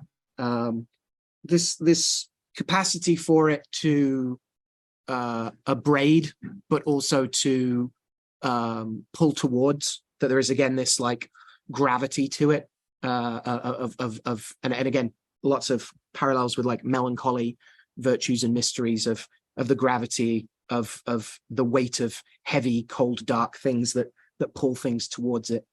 So I often work with it to set up little spirit houses for Karka spirits, or as a little working point with black salt and maybe even Solomon's seal sometimes as well, to put those in a dish, and to put that either by a back door or a place where extra protection or focus is needed. Again, for me, it's like that saturnine thing of like, yes, sealing off the hermetically sealed vessel, but then also what is the work that's done inside that kind of circle. And those are, in terms of circles and Karka having a very, like Walnut casting this circle of a sort, a circle that pushes out and that prevents and that starves, even working with black tourmaline in circular objects like bracelets and necklaces and other beaded loops as well. The capacity of it to be in a chain seem and to therefore potentially be facing all directions when it's laid out also makes a lot of sense to me. Black tourmaline's not a stone that I am particularly like tuned into. I know of its reputation, and a lot of people I respect really swear by it as a particular mineral. I find a lot of conflicting information on it, as far as like where and when and who's using it and what are the ancients using it for, and then other people being like, its descriptions are all modern. Right. Because you got Tiffany and Co. It said that it's like there's a huge spike in popularity of it, if not its beginning a jewel mineral in like 1876, I think, when 1876. After it's discovered in Brazil. Right. Right. And that's in Maine. So yeah, people are discovering it all over the place. And to say it becomes popular because of a certain thing, and that therefore it takes on modern associations, doesn't mean someone wasn't encountering it and using it in some way. I'm always interested where stone deposits are. because that doesn't mean that there's going to be local lore around it.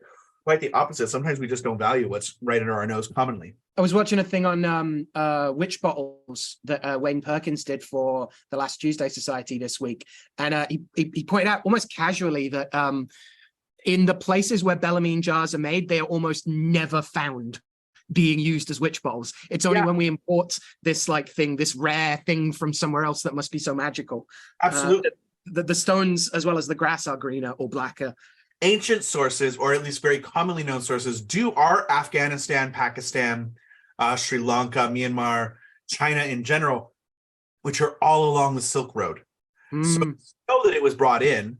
It does feature in Egyptian things, but modern deposits of Mozambique, Nigeria, Brazil have increased. And like the crystal market is this whole other thing that we can talk about, the beast of what that is, and the huge amounts of child labor that is used to extract stones, and just it's pretty scary.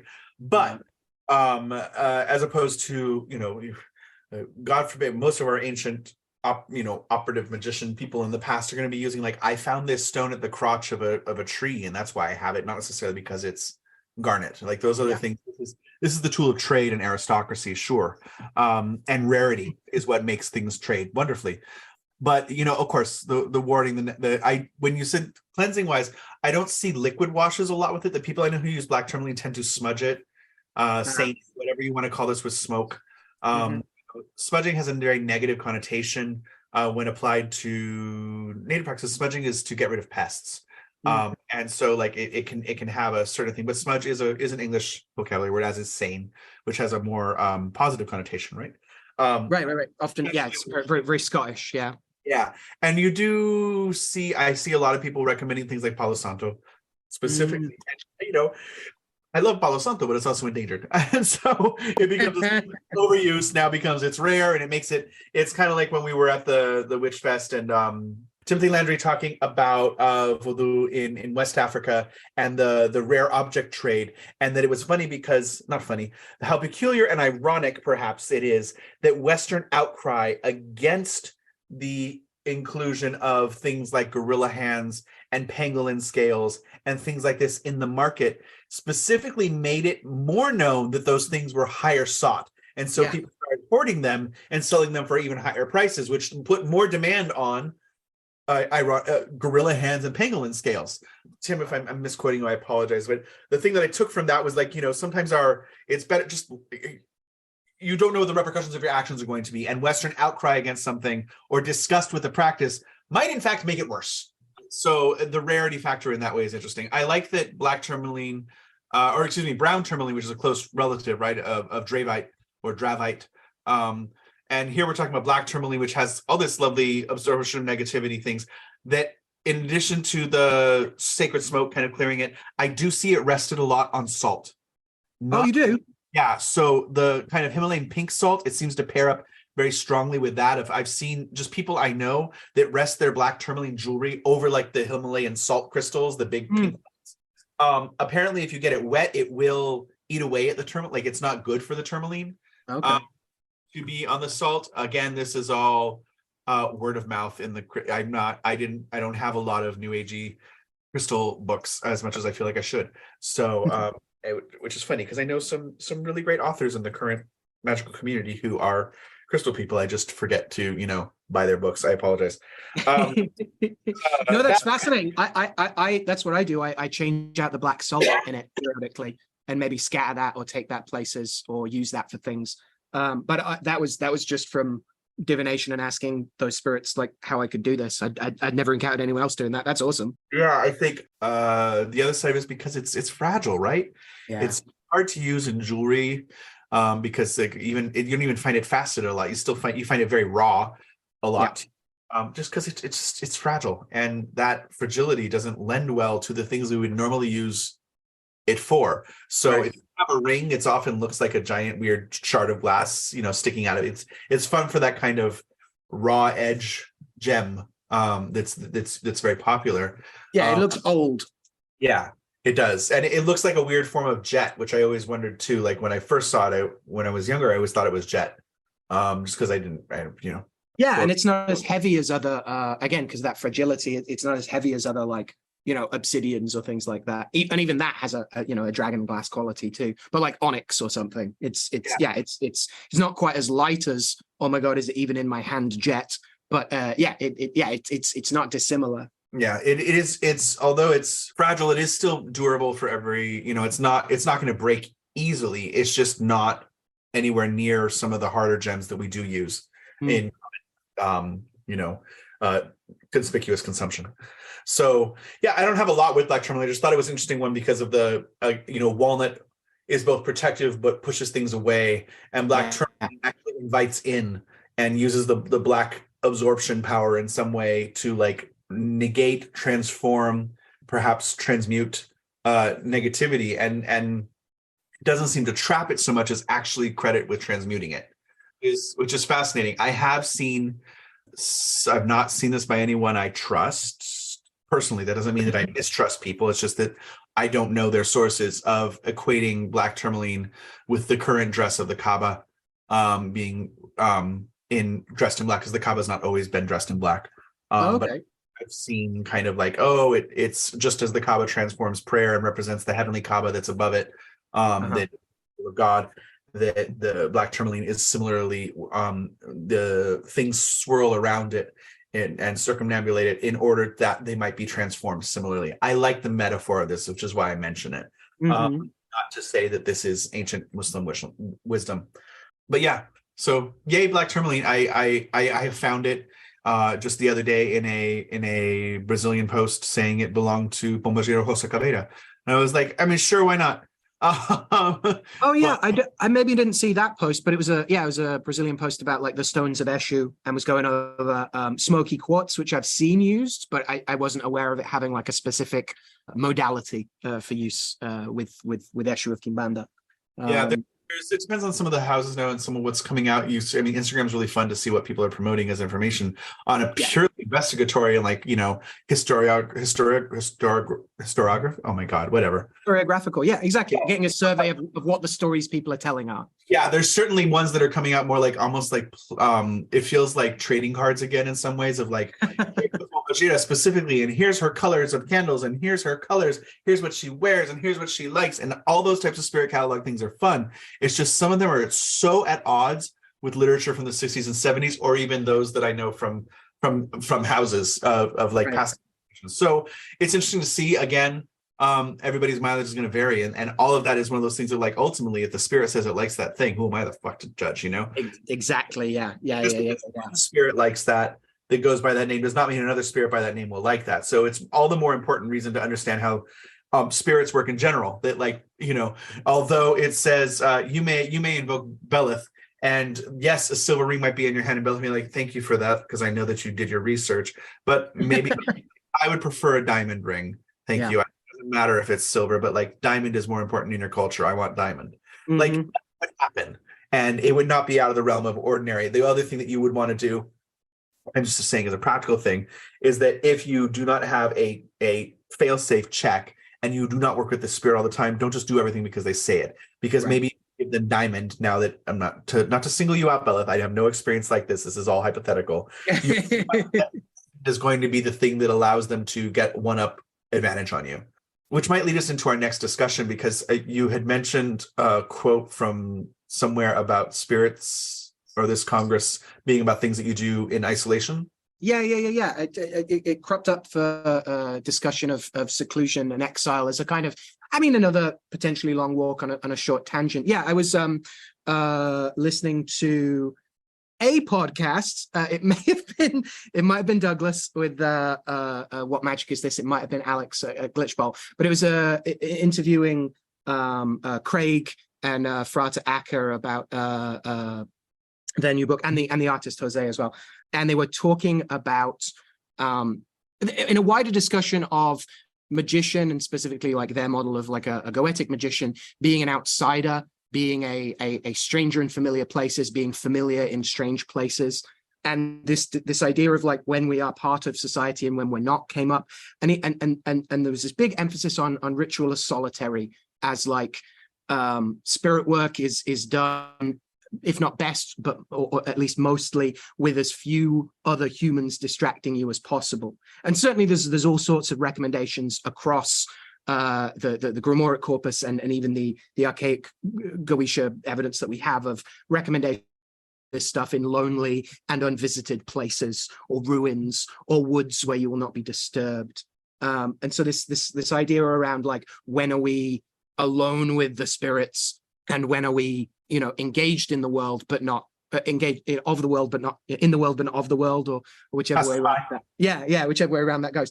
And I think that's really important and definitely is a huge component. But it made me think about not forgetting ritual as communal for a start. So I think most of experience of folks coming out of like Westerner culture and paganism, that's going to evoke seasonal festivals and the decorations and songs and things. And I can see a split there between like magicians being like, but what about summoning spirits? And folks who are more interested in the religious and not a dirty word, social and interpersonal aspect of their religion or spirituality or engagement with ritual. I also I think most people are familiar with that idea, but might still be like, but that's not ceremonial magic. That's not actually going and summoning some spirits. That's us all honoring the spirits of the season or what have you. And it made me think again about a category that I've been considering a lot more, that I don't see talked about as much in the milieus we call Western culture, which is the idea of ritual that emerges from familial settings, of the real like life and death stuff of ancestral veneration and the reciprocity between the living and the dead there, of a coven or a god family being a unit that keeps each other safe, that tries to support each other doing their own thing, but also as part of a unit, this whole notion of fostering both branching and rooted boughs of a family tree. And I think about that in terms of some of the most like valuable and like affective as well as effective things that have affected me. Rituals and conjurations I've done, sure, have been on my own, but also some of the ones that have been most meaningful to me have not done in huge community at a big old festival, but have been done with my god family, with the people I have these fictive bonds of kinship with, and that them being in the room isn't a distraction from the spirits. It's a way of seeing how my spirits interact with their spirits, if we're even going to talk about locating spirits as around human people, as opposed to the spirits of the things we are working with together. And so this dimension of, again, a long walk on a short tangent potentially, but this idea of seclusion and things being, of you needing to be away from humans in order to hear spirits, is at odds with some of my experiences that I found most transformative and powerful and sacred, frankly. And so I think that's worth bearing in mind. When do we seek the dark and the isolation so that we can get this writing done and hear the spirits of the book come through more easily? And when do we not have to like worry about the cat shredding something or going crazy or the dishes needing doing or any of those other things like that? Again, that romanticism of the writer in their garret chain smoking through a typewriter. But when we get to the reality of what it is to go into the dark and then come out again, there is a component of needing to come out at some point. And sometimes you can go into that dark with others, and if not have the same experiences, facing the same direction and be supporting each other in your own endeavors of exploring the dark alone together. Yeah, I think we've talked about this before, and I'm going to pull upon a tremendous benefit of having been with Jechi for so long, theater group Jechi, and understanding the group as a mirror. I am not a social person by nature. I do not like being around large groups of people. They always say that's weird for actors, and you're like, no, I'm not me when I'm acting. That's different. Right. Or something. So I like solitude. I like my own time. I always have. I don't mind being around people, but if I'm around people, I want to make sure it's because I'm getting either attention for something that I did well, but not too much, or just leave me alone in the corner and I'll watch. But that said, the group is a mirror, and I hate, these kind of aphorisms that come at you, like you just keep repeating it. But the idea that there is nothing that you can do singly that will not have more information about what your opinion of that or the veracity of it is when it's brought before a group. And that is not to mean that it will be comfortable. That is not to mean that you have to accept when a group is just being stupid, or like, because we can be judgmental about the same group the way we are about ourselves, in the sense that that group might not agree with you. But if you're firm in your research and you're firm in your experience, it won't challenge you at all. But what it can show you is that you're incredibly insecure about people's opinions. So there's always something to be gained from the truth of the mirror of the group. Now, when we can choose that group as compatriots along the road, because, Chumley talked very specifically about the solitude of the path, and that even amongst friends, it's a solitary path. Our experiences are our own. We all die alone.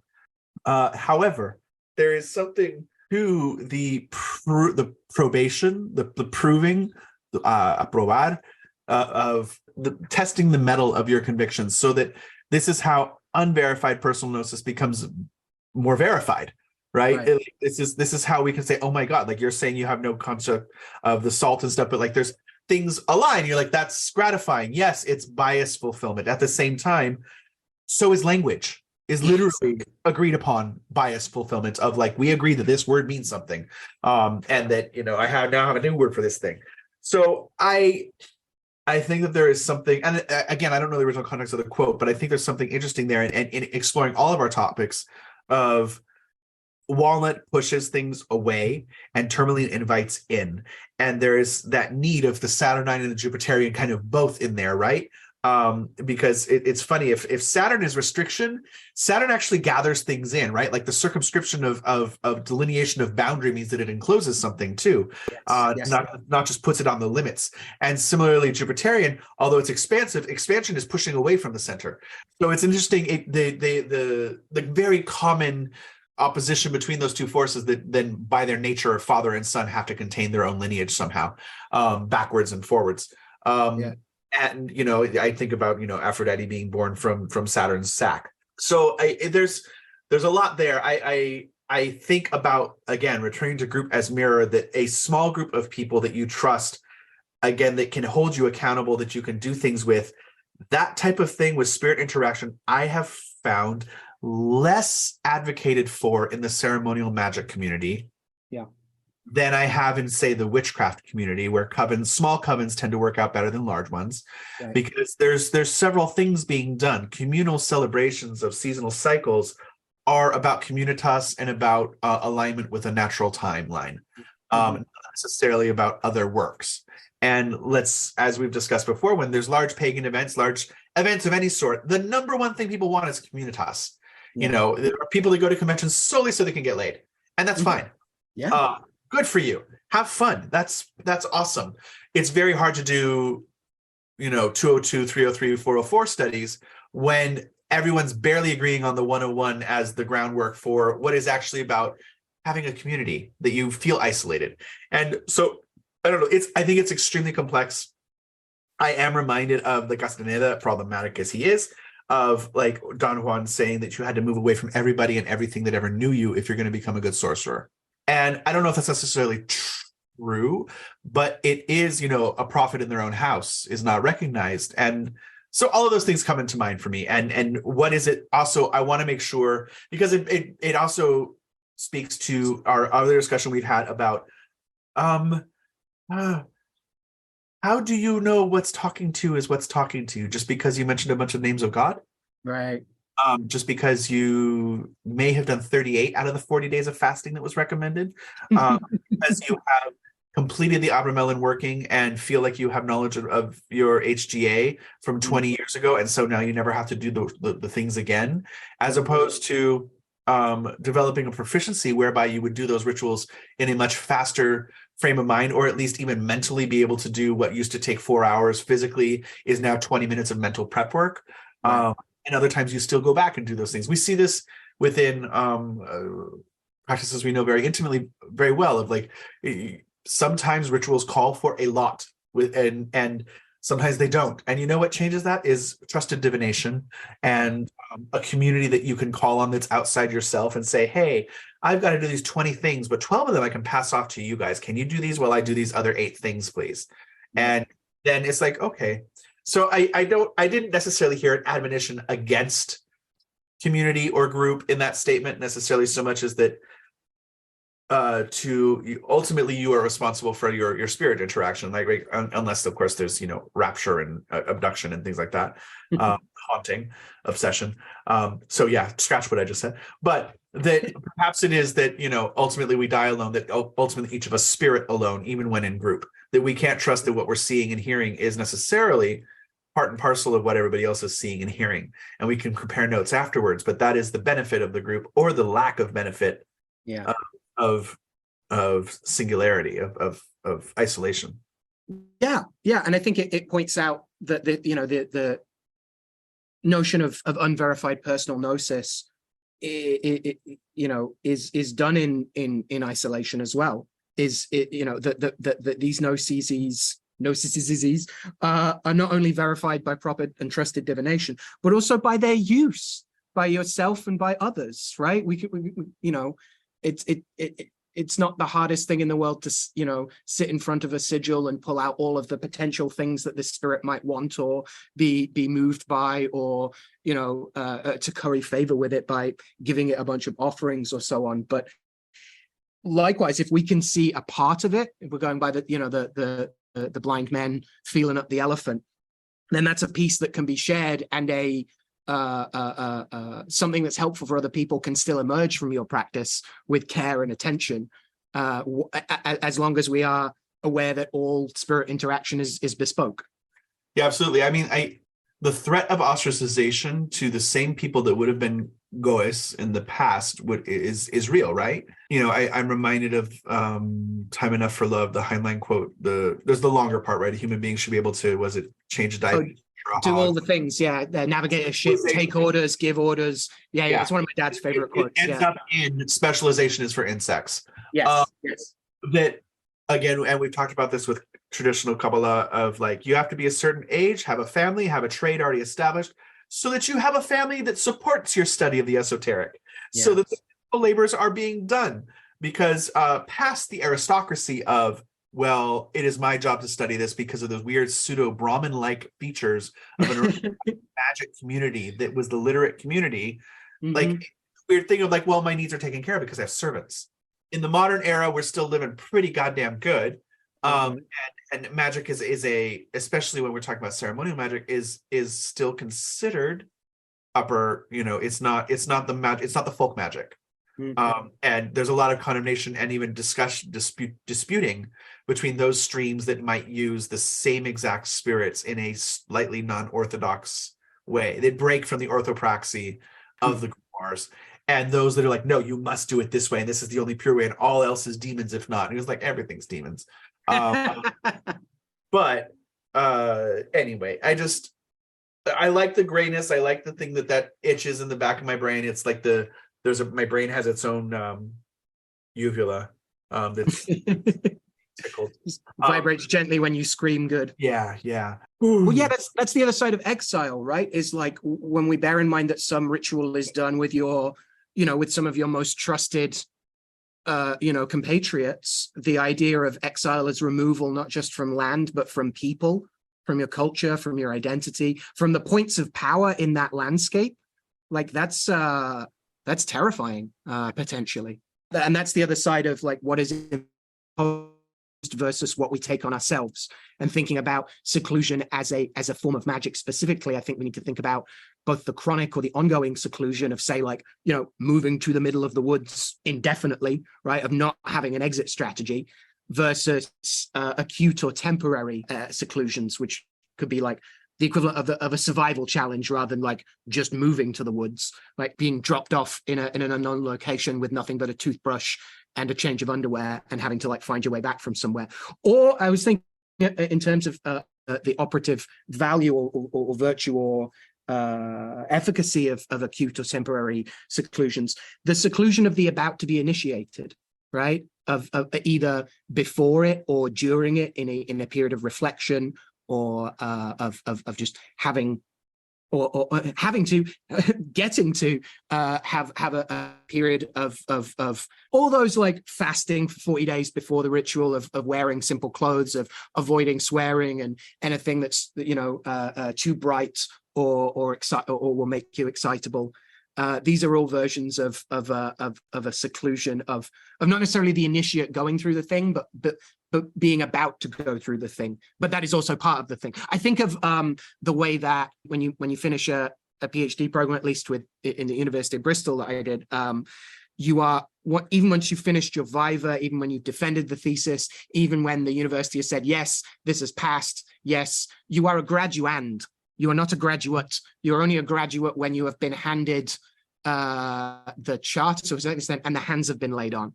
Like that's the graduation. Like the ceremony is not just a ceremony, it is a ritual. It's not just indicative, it is transformative. And so I think about the seclusion of being about to go through an initiation, a seed planting in you, a eating of a spirit, a road unfurled for you, a set of new ritual responsibilities, any of these things that an initiation can mean, that there's that temporary thing there. You're describing what Van Gennep originated the term of liminal, right? So, I mean, Turner took it up later, but Van Gennep's thing was that there were preliminal rites, which were rites of separation, that your death was announced or that you were secluded from society as parallel to death. Then there were liminal rites, where the transition itself, the ritual that you're going through. And there were post-liminal rites, which are rites of incorporation, which is where you're going back into society and integrated in that way as a new being. And so seclusion is necessary for transition to take place in at least, quote unquote, the larger Indighistan traditional society. And if you're not familiar with the country of Indighistan, this is where both out of respect, but also as a strange blanket statement that many people make of like, well, indigenous societies, or it might be true, it might not be. It can sometimes be a bypassing of specificity for some people's personal agenda. It's a new version of the homogeneous wisdom of the undifferentiated ancients, right? Like the appeal to the ancients, right? It flatlines, right? It makes all ancients the same. It does not mean that those cases don't exist, and certainly and it was specifically studying certain African cultures, but as we move towards like Turner's definition and things like that, as they go to just this idea that transition has to allow, there are certain things, it's kind of like, if we may take the Hydra as to what it is, like the criticism of Harner's core shamanism is that yes, it did look at the elements from across many cultures he considered shamanistic, but it also created a kind of universalism that what we've also talked about, that the Western tendency towards universalism, even when analyzing core concepts, means that we erase actual examples that might fight against that or be variant in those things, or devalue shamanic cultures that don't have all the elements of core shamanism. So it becomes weird thing of like, you have now made up a culture that people are now adhering to, and that erases the actual culture. So this is how syncretism works, cultural syncretism, but it's also how destruction happens of quote unquote traditional knowledge, because it's like, I remember arguing with someone because they were from a heavily researched online association with Lemon in North American, specifically African American conjure, as souring, right? As something that would be either cleansing or turning someone away from you. And coming from a Mexican or Hispanic cultural mindset, lemons are still embraced as the fruit of love, which was one of the earliest times we were talking. You're like, oh yes, absolutely, lemon is absolutely early modern, still the fruit of love. It's that bittersweet thing that happens, that sour sweet thing where it's both desirable and a little bit like, oh, this is hard to deal with. So like, pucker up, yeah. And I think there's something to that of like, there are different worldviews there, but you also see the erasure and the absolute ire that people would have if someone used lemon in a love working or a self-improvement, self-love working, and people from different backgrounds. So it's one of those things that like sometimes the search for a good ingredient makes people think it's the perfect ingredient or the only ingredient, and sometimes when we know a little, we defend a lot. And so it's just, I think there's something in there too. Oh, definitely, yeah. This universalism that we, that there's a thing that we try and ring that bell a fair amount when we encounter it. I think rests on some pretty like simple foundations that like the proposition that how we organize information affects how we process it. I don't think is terribly controversial. But once we accept that how we organize information affects not just how we process it, but how we transmit it, right? How we replicate it, how we edit it consciously or unconsciously. That's where we start to get into the dimension of, sure, having a scaffolding for understanding how different indigenous cultures do something is great and valuable. You gotta to a certain extent know what it is you're looking for, or know the shape or the kind of thing. But again, if we are processing it to say, oh, they all do this, as soon as we've entered any of those hardline, and I'm not just advocating for relativism here, but the prospect of ensuring that we are honoring the thing that we're trying to study or interested in, that we aren't speaking over it. Well, and it brings up this is one of those things, like we used to joke that when we'd say dead magicians, when you said dead magicians, people have to take a shot. I feel like the more times I recommend the invention of women, things, but like to understand that a Yoruba woman went to Berkeley, got it trained in Western feminism, and went back to Nigeria to try and find evidence of this in Nigerian society, and realized that she was looking for something that developed in Europe. And she was now imposing European lens and the cookie cutter of what feminism had to be as the end result of biological determinism of men being better or higher than women within a European cosmology, and the reaction against that, whereas that did not exist in pre-colonial Nigeria.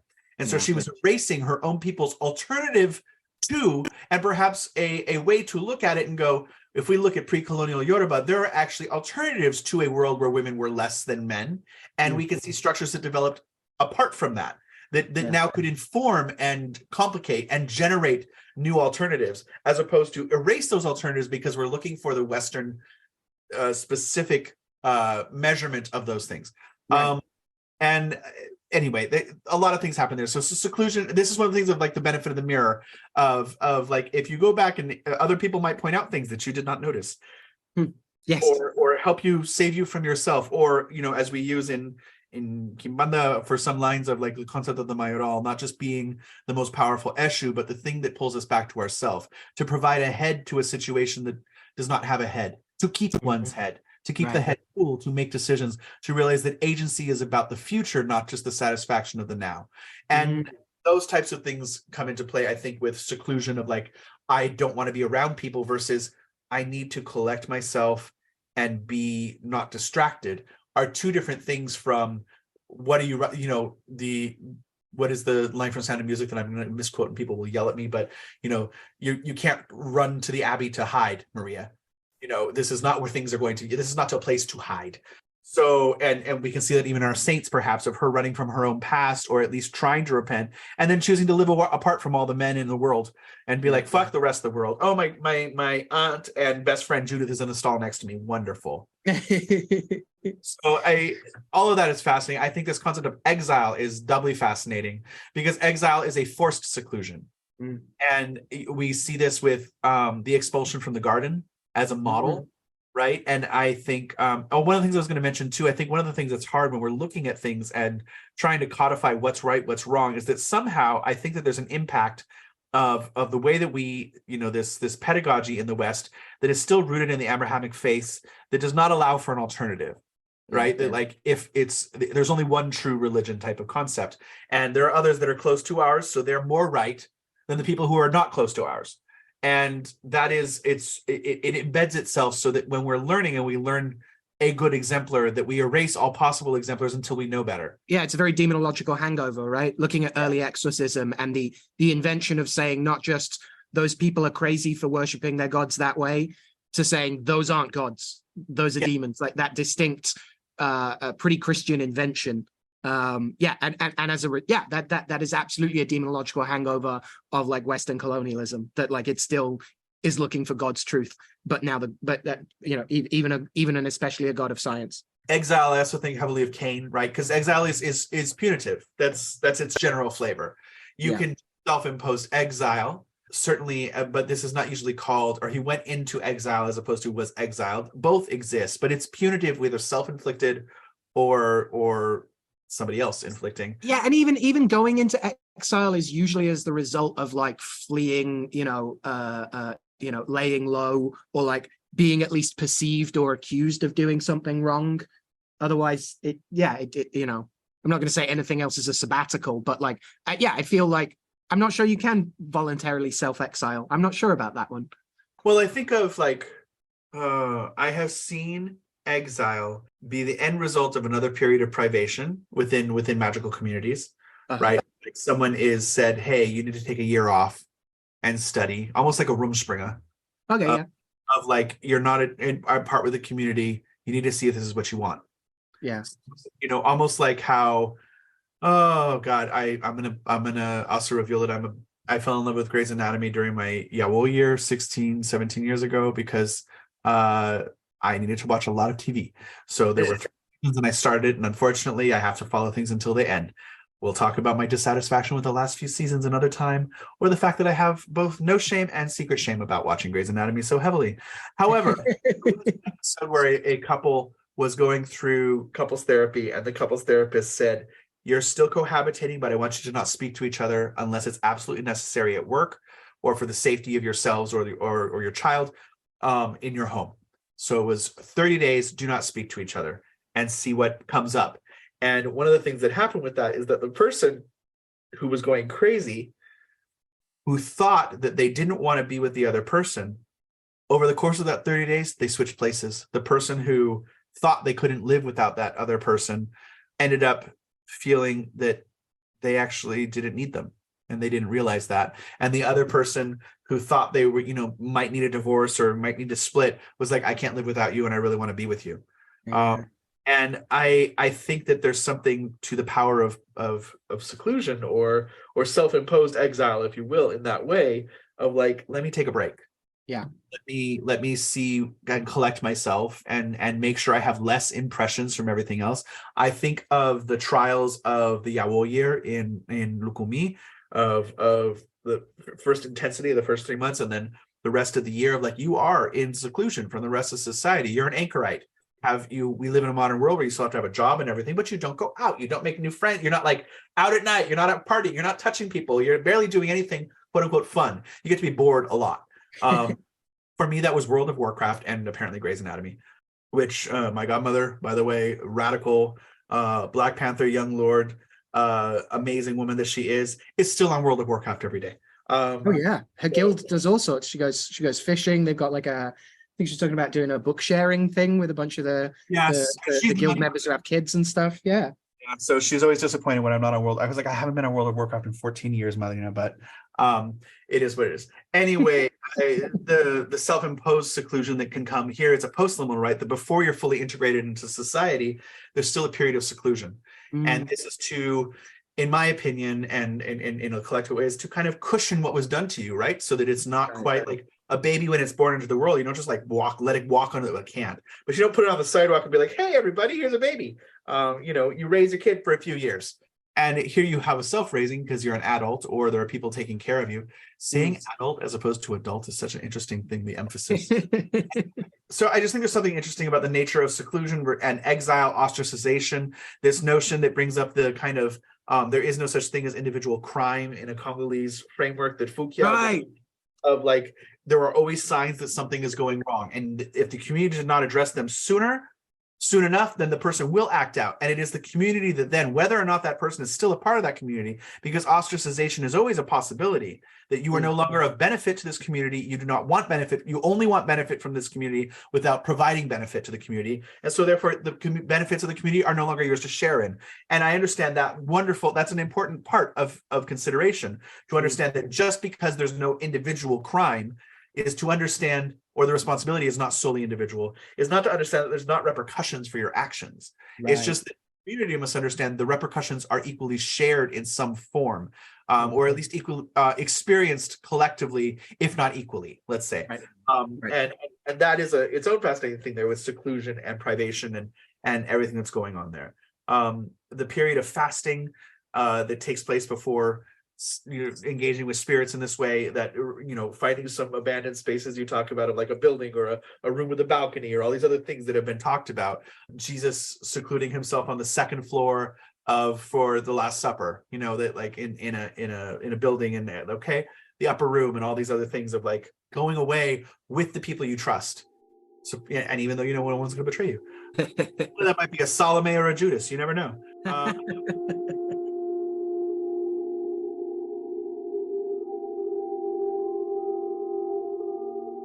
It obviously ties into our Hermit card of the day, which was on purpose. And the Hermit has its own interesting thing, that sometimes it's time, hunchback, the old man. He's old man time itself, that then gets put into like the Diogenes looking for the truth type of characterist. And the passage of time, the age, the wisdom of the age, definitely a Saturnine figure. But there is something here that, although it's retreat away from society, there's a wisdom associated with this card. Yeah, I've been really, I was saying before we started, I've been really digging a couple websites. One is, I think, Tarot Heritage, which does a really good job of showing the different phases of cards, from like their emergent 15th century roots to like various like art history contexts for them, then usually going into like Tower of Marseille type stuff, then into French 19th century occultism, and then into like in the Golden Dawn, and then like some stuff on modern things. And yeah, I was surprised to learn that the Hermit is originally carrying an hourglass and not a lantern, and yeah, has had all these associations with Father Time. Also, some of the early cards are big into like the ages of man, and show like multiple people, like a young man, a middle-aged man, and an old man. The other big influence is that it's all, as you say, it's all very Saturnine, and a lot of the like handbook, like German prints and engravings of like the children of the planets, especially the children of Saturn, are heavily represented, are clearly an influence on those things. And then by the time we get the Budapest Tarocchi in around 1500, the hourglass is replaced with a lantern. The focus on time is kind of de-emphasized, but they're still old men, and they're still small h hermit looking, and even being really interested in a 1511 engraving by Jura of Saint Christopher, less as a giant and more as a like hermit, small h hermit. Again, this what carries Christ across the river, right? The a theophoric name, but literally the bearer of Christ in Christopher. And so that was an interesting parallel in terms of the hermit having an interaction with someone else, where I found interesting. And then we get the French tarot tradition, where a lot of the allegories of time, from which are clearly like explicating like Petrarch and stuff like that, are kind of, again, de-emphasized, except for this reference to old age, which keeps cropping up. And so the images of an old man, the associations are still with astrological Saturn. And by that's the early French tarot tradition. And then we get the Tower of Marseille, where the hermit is a lot more identified as a philosopher or a spiritual seeker devoted to a quest for wisdom. And so there's a lot of like interiority, a lot of, again, these ideas of living ascetically or simply or at least austerely, pursuing spiritual practices that are mostly solitary. And so at that point with Marseille stuff, you get a lot of the classic associations of the card with silence, kind of the psychomachia to an extent, the war of the soul with the absence of passions, celibacy to a certain degree, austerity, contemplation, and of course, everyone's favorite human melancholy. And there are also some associations that start to crop up with like illness and old age. And then the most interesting schema for me of the French like 19th century occult hermit is that while three of the cardinal virtues, and we already touched on that with talking about strength, the other episode, strength, justice, and temperance, sometimes the triangle is squared to give the four cardinal virtues. So some tarot enthusiasts like to hold out that the hermit represents prudence as the fourth virtue, and this becomes a big deal for a while. There's the Charles VI deck where the virtue prudence is represented by the world card, but it seems French occultists were super into the hermit as the fourth virtue. And then by the time we get to the pictorial key of the tarot by old dead Waite, Arthur Waite disagrees with pretty much everything the French occultists have already said. So according to Waite, it's not about, because there's a bunch of stuff about protecting yourself with the cloak of separation and the hermitage of solitude and stuff. And he says it's not about self-protection or withholding yourself from the world or even protecting your precious occult secrets, or really about isolation. It's not even about a quest for wisdom for Waite. It's the idea is that the hermit here, in a kind of return to old man time, therefore represents the completion of the quest, represents the quest giver, the one who knows that you go to for the wisdom, rather than the aspirant to wisdom. And that he's like reached these heights and has become a guide on the path. I think of one of the ways you can break down the Japanese kanji of sensei, of teacher, is and it's a little flowery etymology of the kanji, but the idea of cutting steps up a mountain, not just showing the way, but making the way a little easier for others. So the idea of the lantern ultimately being not just Diogenes searching for truth yourself as the hermit, but the guide who leads students to the light. And this idea of the light as the beacon is I think very much secured and foregrounded by the fact that Waite's main innovation with the golden door, with the Rider-Waite-Smith tarot, is putting the hermit on a mountaintop for like maximum visibility. So he becomes like a lighthouse. He becomes a thing for others to navigate by, rather than necessarily a step in your own journey. Now, we absolutely get that with like the wealth of like what we might call modern tarot decks and designs, where the hermit again does represent either the seeking of a guide or the finding of a guide, or that you yourself are being called to guide, as well as returning to some old associations of seclusion or periods of isolation, or periods of down-regulating stimuli. I think that's probably a good way of putting it. I feel like even in this continued greater themes, that there's a natural flow into Amissio. Perhaps on some surface level, perhaps it may have actually been a closer relationship to something like Fortuna Minor, giving up a little to gain a lot type of thing. Yeah. There's still something in Amissio, or at least in O'Shea.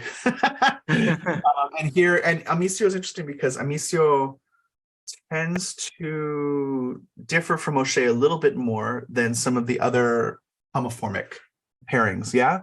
I think there's still a lot there, but maybe this is helpful to talk about, because in my perception of Amissio as loss, it is very literal. It doesn't necessarily mean that loss isn't desired. It doesn't necessarily mean that like you're not going to end up in a good place. It just means there's loss. Yeah, it can be. It's a great figure for like, am I gonna lose weight on this new diet? Yes, loss. Am I gonna get a raise at work? No, loss.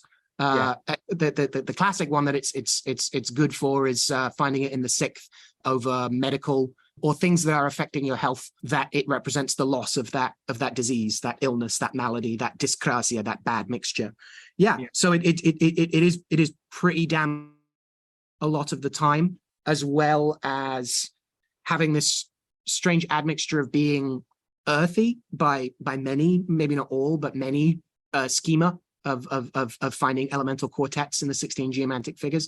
It's also very often Venusian, and there we get it, the day side, night side of Venus's day side is Puella, the lady, the hostess with the mostess, the craft, the artisanship.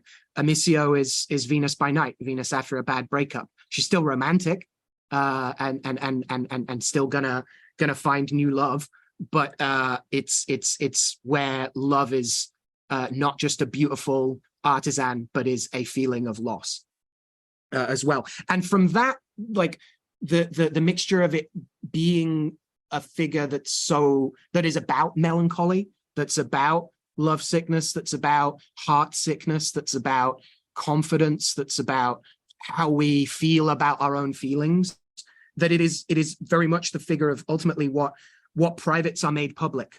It is absolutely the broken-hearted lover slurring. It's also the loss of the knotted up nature of the melancholies that sticketh to our hearts, that clog us up. It is Amissio is also the figure of therapy, of getting things off your chest, whether that's throwing them up all over that dive bar top after drinking too much, or, you know, laying it all out and getting things off your chest on a therapist's couch. And so it has these capacities that we must understand loss, but we don't have to be beholden by it, and we don't have to be hollowed out by it. I find it fascinating that the two Venusian figures, Puella and Amissio, when they turn up together and as witnesses and produce, you know, looking for a third, produce their synthesis, it's Tristitia, and this mysterious, the mysteries of this triad of loss and love and sorrow, they are cooked into geomancy as a, like, when this meets this will happen in some way. The easiest way I found to kind of gloss those three and their interactions was there's one division, actually. Like, there's a line that the vision gives about how grief is love persisting across time, or persisting across bereavement, and that to love something is to also accept that in time, as beings bounded by these bodies and this world, at least this time round, that we will be lost or lose. Yeah, so there's some like deeply melancholy stuff in there, but it is also of a loss of inhibitions, of very melodramatically in some cases, making the inside externalized, whether that's, you know, bursting into tears, or committing to something and changing your heart. Yeah, I think, you know, and again, caveat, blah, blah, blah, Odu Ifa, Odu Dilogun, you know, the Oshe is the youngest. It's the forgotten sign, right? It's Oshun as an Odu, we say, very stereotypically, although in Ifa, Babaluye speaks very heavily here, the blood in the vein. Yeah. And the relationship between the flow of the water in a river, like the blood in the veins. There's a sympathy here, the thing that keeps us cool, that sometimes overheats and makes us sick, and we seek that coolness inside us again. But that also that there's a relationship here between a river is happy when it flows when it's happy, and the kind of stereotype of Oshun crying when she's happy and laughing when she's mad. But there's something in Oshe that is its salvation. There's something there about the youngest of everybody being the one that allows us to triumph and overcome.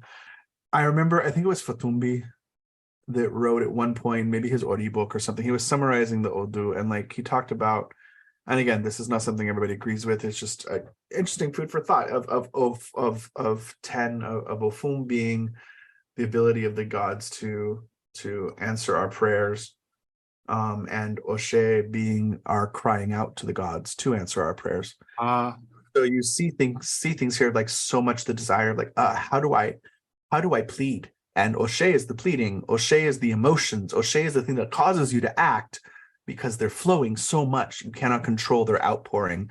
And so here, innovation and genius is truly found. Here is where like string musical instruments are said to be born here, right? Because it sounds like crying, but it becomes beautiful. And it's like the crying little voices of baby goats and babies, and in general, like pleading. The yellowing of Oshun's garments in mythology, because she's washing them so much because she wants them to be white, and they yellow because of this. That there's humility, there's trying to do the right thing here. But this is also where perfume is heavily found and things like that. How do we, use the crushed remains to do something new? Medicine can be born, so many medicines can be born here. As far as this kind of like commonly occurring Odu that fall, this is the bell curve of how things fall, that there's something quite beautiful and mysterious in this, and this is salvation. That as far as human traditions of shell throwing go, that if it's when five Oshe Meji falls, that this is when you're now prisoner. You have to make Ocha. You have to become a priest. And it's fallen for more people than you would think. So, it's 1 out of 256, and that's what fell. So there's something there that like somehow initiating will provide you with a love that you are missing. That love is the answer here, and you must seek it out. You must let things flow. That through the loss, through the trials of life, trials and tribulations, of life, that there might be something on the other side of the river of tears, that if corn will grow, then rain must fall type of mentality. Yeah. So Yeah. April showers bring May flowers, all these different, whether it's traditional proverb or not, but Mm. I think there's something beautiful there in Oshe and its connection to specifically Oshun and freshwater sweetness, the thing that makes life worth living. And that precisely because of its temporality and timeline, that joy is precious. Yeah. That laughter is precious, that good things are precious. And I in thinking, and feel free to come back and forth to these things. I feel the natural segue here, like in thinking about Amissio and its relationship to Oshe, and then Oshe's relationship to Oshun, and then the fact that the Oshun sacred grove in Oshogbo in Nigeria, which is it's the seat of Oshun worship since time immemorial. At least a documented 1,500 years, if not more than that, and everybody will feel it's older than that, because Oshun, the Yoruba are a group that came in from the Upper Nile region, the Sudan area in the 800s to the 1000s, and conquered the local people. But Oshun is old. We know she's pre-existent to the Yoruba, much like Obatala type of thing. There's just some of the deities had to be incorporated, and with the temple there, it had fallen into disrepair, and it was a foreign-born Austrian artist whose husband was a linguist who had a post offered to him in Ibadan, I believe. Yeah. And they only accepted married couples, which was very common. And so he married his girlfriend, and she went there, and she saw him be a linguist, and they were also a little shocked at the treatment of the local population by the academic and by the upper class. And this pushed her to be like, I want to learn things. So she learned indigo dyeing and batik dyeing from local people, and started befriending and investigating what it was that made specifically Yoruba that she was exposing herself to, why they were expressing things the way they did, their at first crafts, and as an artist she latched onto these things, and she eventually divorced that husband, Bayer, and then married again, and I believe even lived in the same building with them afterwards. Like she lived on the first floor or the second floor, and he lived on the other floor, and like she just kept living there even after he moved out. Like it's very bohemian inspired things, and she starts turning her attention towards traditional religion in a way that is not approached by many people in that time period. This is quite some time ago. She was born in 1915 in Austria, and she lived to the age of 93. She died in Oshogbo in Nigeria in 2009. I remember when she died. It was a shock. There are a few books out there that will detail her artwork, some that she supposedly wrote, which was probably ghostwritten a little bit. I really love a couple of them because it's just like, oh, I feel you in this kind of tangential, let's explore the huge visionary way of performative writing, but still express a lot of information. The books that say they're written by her are or her have her things are, she's very much in there. We think, people will say, oh, there was obviously psychedelics in there too, but her sculptures express this kind of reverence of other without trying to make it something different. She wasn't claiming to do ancient art, but it was called it's part of what's called an archaic modern, but new sacred art. Right. Yeah.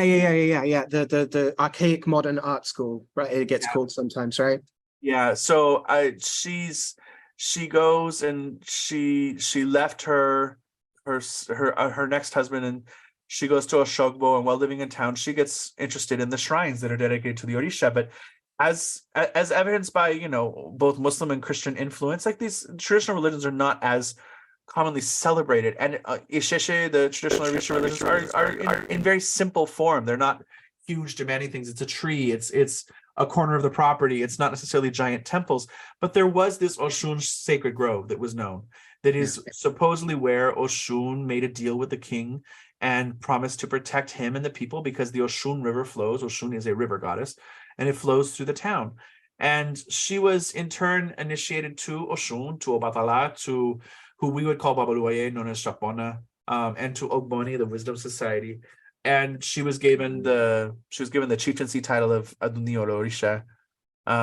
So what she did, in addition to making these sculptures of various forms that evoke everything from the tree spirits, the Iwin, to the dead, to Orisha themselves, to giant abstract concepts of these very, like, almost, we in the West, they compare to like alien style faces, or very evocative face shapes and things like this, playing on traditional Yoruba art of extended cranial features to show heightened consciousness when the head is big in a statue, because their head is literally bigger. They are possessed, or they're explaining, they have a lot of wisdom. So yes, she took the kind of impulses given by traditional Yoruba art, but completely made it her own. And her artwork started decorating the temples, and eventually she remade the temple of Oshun in Oshogbo itself, which had these flowing, beautiful walls out of concrete and earth, that the archway over the main entrance, it folds with all these things going into the ground and getting wider, so there's a nice heaviness and a weight to the temple, but that fold up to you. Everyone walks under what is a not disguised at all vulva, with a prominent clitoris, of like the folds of the temple itself, that you're walking into Oshun, associated with female fecundity, fertility, the flow of all life and femininity in large ways. And I remember in talking to my godmother in this house that I'm now in, literal physical house as well as Ocha house, and we were talking about Oshun Oshogbo, and she was first telling me about Suzanne Wenger, of like it was an Austrian woman that came in and made that grove a UNESCO heritage site. Like, it wasn't it's not about the white saviorism of it too, because that gets brought up too. She did it out of pure reverence, and it put the temple on a map that it always deserved to be in that way. But I don't know, the grove is gorgeous. If you've not heard of it, look up Oshun Oshogbo. We spelled in very many ways: Osun Osobgbo, or Oshun Oshobo, depending on who's, Yoruba was orthographied, or the language was codified by the British, and after they also enslaved a bunch of people. So in the diaspora, it's spelled in very many ways, and often spelled in Portuguese or Cuban Spanish, and then also given its own orthography later. So it gets very confusing as to how to spell things. But standard, yes, the confusing orthography is a feature, not a bug, of British colonialism, having practiced it so extensively on the Irish. Yeah, exactly. In terms of how can we make it the most difficult for these people to write in a way that we will even consider accepting. Yeah, I highly recommend any of the books that are that show her art. But there was the Oshun Diaries by Diane Esguerra, which was out in 2019, that details Wenger's life at Oshogbo and her work on the grove itself. There's some fascinating aspects of just like her childhood as well, just like from what little biographical information I could gather, that she went to the School of Applied Arts in Graz at 15, and actually specialized in pottery, funnily enough. And then also learning at the end of World War II, she designed the cover of the first edition of a communist children's magazine called Unsere Zeitung, Our Newspaper. I just, if I didn't like her already, like this is wonderful. From designing children's books of communism to contributing to the preservation of the Oshun Grove. So it's made a national monument in 1965, like off the back of a lot of her work, and popularizing it. And it's later marked as it's a World Heritage Site now as well. Yeah, I think it's also important to give credit to the fact that she worked with a team, like dozens of local artists, that they developed a style together. And that's been one of the controversies, that she even herself decried, that it was just solely her style. Right. And she was always credited in writings of like Suzanne Wenger's art. And she's like, it's a collective art. Right. Yes. And she used that money and promoted back from the community. But it's, financial support for the building of the temple grounds came from the sale of her artwork. She personally financed it. And that's her service to this temple, both as a kind of Obatala impulse, because I've been told that's who her head belonged to, but also initiated to Oshun fully, that there is this impulse to to take care of this specific temple and help it be something. I don't usually like the loose application of the term magic or magician, because I don't think that all things that are magical make an act of magic, because magical is more a reaction to than a causal relationship.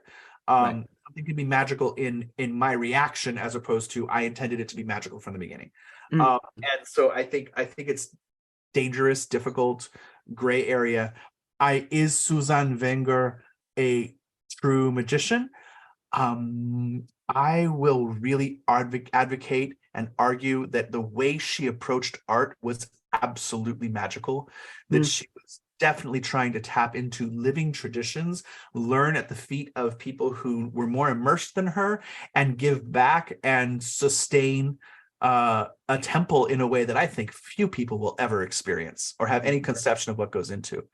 I think the fact her dedication, personal experience, and adoption both of and by a local community in a traditional religion that has magical elements. Again, is she a dead magician in the Western sense? I don't know. Is she a dead magical person who did magical things and understood art as her form of creation and part and parcel with like the creator divinity that she was very close to and the creation divinities that she was very close to?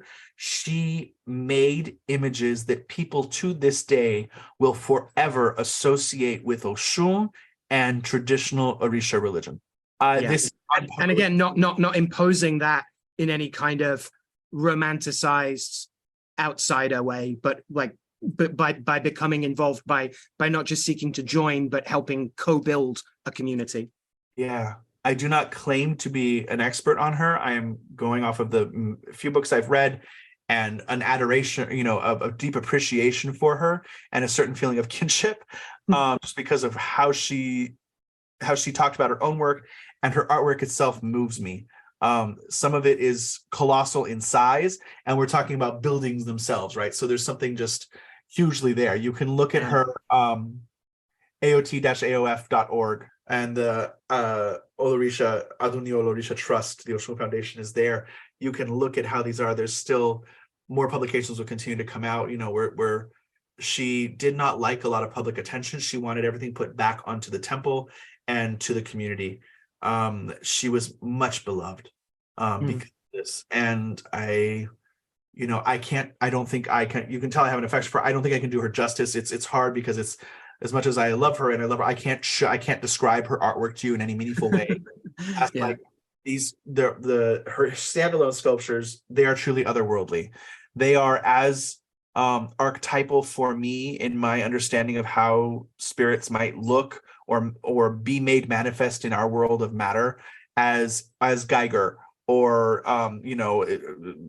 various fantasy novel type of influences from the 20th century.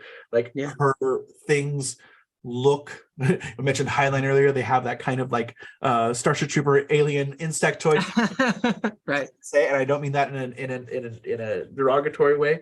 There is an otherworldliness, there is a humanity, there is just a beauty in how she looked at the landscape, understood the traditional values and religion, embedded herself within it, worked with local artists, and created communal pieces that were attributed to the community by her. She did not, the 75 hectare old growth forest that is the sacred groves of Oshogbo, you can look them up on a map. You can go there. The Oshun Festival is huge. There's been documentaries about this. You saw I'm sure you've seen the one, that Alafia, online personality, was in that original documentary that was by the guy who followed a few people, Americans, that went to Oshogbo. It is a common festival to show in like world religion sites and things, because it is a Yoruba festival. It's going to be a street festival for a week, and there's a lot of things going on both in and outside the temple. It caused a lot of controversy a few years ago when I believe the king of Ife, the Oni of Ife, changed the Oshun, the caretakers of Oshun, the actual goddess, the artifacts that belong to the goddess, to Muslim. He named Muslim people in charge of it, and they had to shift power, and they didn't know where Oshun was, and was she still in the temple, was she not, and all these other things. But the grounds still remain the grounds. Oshun is in that river. Oshun is in the soil. So I'm babbling, but Susan Wenger, I absolutely, the magic here is in the art. Truly, like the pieces are portals. You look at them and you're like, I don't quite know what I'm looking at. And I think there's quite a bit of possibly some flesh of the gods, as we say, influencing this. And I'm of course in love with that and fine with that. Yeah, So, I mean, you've given I think a really beautiful rendition, and again, you know, we as people that love getting into things and explicating things and going on tangents on them, yeah, and who try and take very seriously, if not ourselves, then the importance of transmitting information and meaning and experience. Well, like we can often get caught up into trying to lay out all the foundational things someone needs to know. But I think this is great to just like encourage people to go check out, you know, Wenger's work, but also to have an appreciation of her work and her devotion and her cultivation of this of these, you know, shared wisdoms and the production of culture, crucially, that like she her work and her magic, if we want to call it that, and I think we can, laid, you know, literal foundations and infrastructure for, like you say, like thousands of worshippers that came after her. yeah, Like what is that if not like you know, making, not just changing the world with magic, but making the world a place where those enchantments and those mysteries and those cooling returns to ourself by being removed from things, to try and start to think about all of the topics we've been talking about today. There's a hermitude of like of devoting oneself to something that other people can come to, right? Rather than like Zarathustraing off in a mountain. There's a grove or a field called the Sacred Pottery Field at Oshogbo. I hope one day to go. There's a giant statue there of Iamopo, the deity of all women, resides, who is felt to be a potter, and it's a colossal piece that it's abstract but still representative. And in order to even get into it, there's I mean, she's doing the walls, right? She's doing sculpturing so that there's these organic forms of, like, there's no 90-degree angles anywhere. Everything is to flow, like it, you know, the relationship between water and pottery speaks to the relationship, of course, between Obatala as a pottery god and the relationship to fresh water, to good water to make your pots, which is also revelatory in that he's the sculptor of the human head, the human body, and the importance of water to our body, and all the stories that we have of, you know, the male gods first coming and life not continuing and not working, and no matter what they do, everything is failing because they shunned Oshun, they shunned the youngest, and it was, they go up to God and God is like, hey, where is she? Where's Oshun? And you're like, oh, the girl's back there. Like, this is why it's not working. Nothing will work without women. So it's the fruition is this demand from the beginning that Oshun and all women be given respect as providers of life, but so much more that's not just children, that there's a balance that must be struck. But the chameleon gate that you can look at and see that this you have Iamopo, the goddess of women, in the sacred pottery fields, and then the chameleon gate is there, and chameleon is the first thing that steps foot on the earth, right, in the creation story, where he's testing the ground out. And in order to go into the sacred pottery field, which is a metaphor for all life and all creation, that you must go through the chameleon itself and those powers and the things that she's thinking about as she creates these. They look like rocks that are tree branches that are they look like natural shapes. What she did constantly everywhere, they look like natural forms, and it's hard because when they break, then it's, what do you do? But she didn't just put up a wall. She put up weird stretches of energy of ashes shooting out of the ground and cycling and flowing through the earth around. And it will require a ton of restoration throughout the years, because it's erosion is a thing, you know, weathering is a thing. Right. There's something beautiful to needing to repair the work of the potter, right? Like, that's, I don't know, there's something about that recreation, and what we talk about, what I cherish with Obatala, the recreation of the world in every breath. The world begins anew because we say in our heads, I am going to co-create the world I want. I'm not just going to be the recipient of fate. And you fight for what you want. And I think that I think Suzanne Wenger fought for what she wanted. She wanted to see the beauty that she saw in the unseen world made manifest in the seen world. I respect the hell out of her, and she's someone that should be known. I don't pretend to be her ambassador in any way, but man, just fucking awesome. She's like fucking awesome. Yeah. Yeah. And I really like that way that, having a dead magician as a category that we normally come to towards the end of these is really great, because again, it's not just about giving the definitive, these are the essential things you need to know about such and such, so much as a capacity to be moved, to be inspired, to foster, respectful gratitude and all those kinds of things. Like, yeah, it's wonderful, and at least as important for stirring an understanding of the things that these dead magicians were themselves devoted to, how we disappear into and out of our work in a variety of ways. Yeah, I think it's great to end on these kinds of things.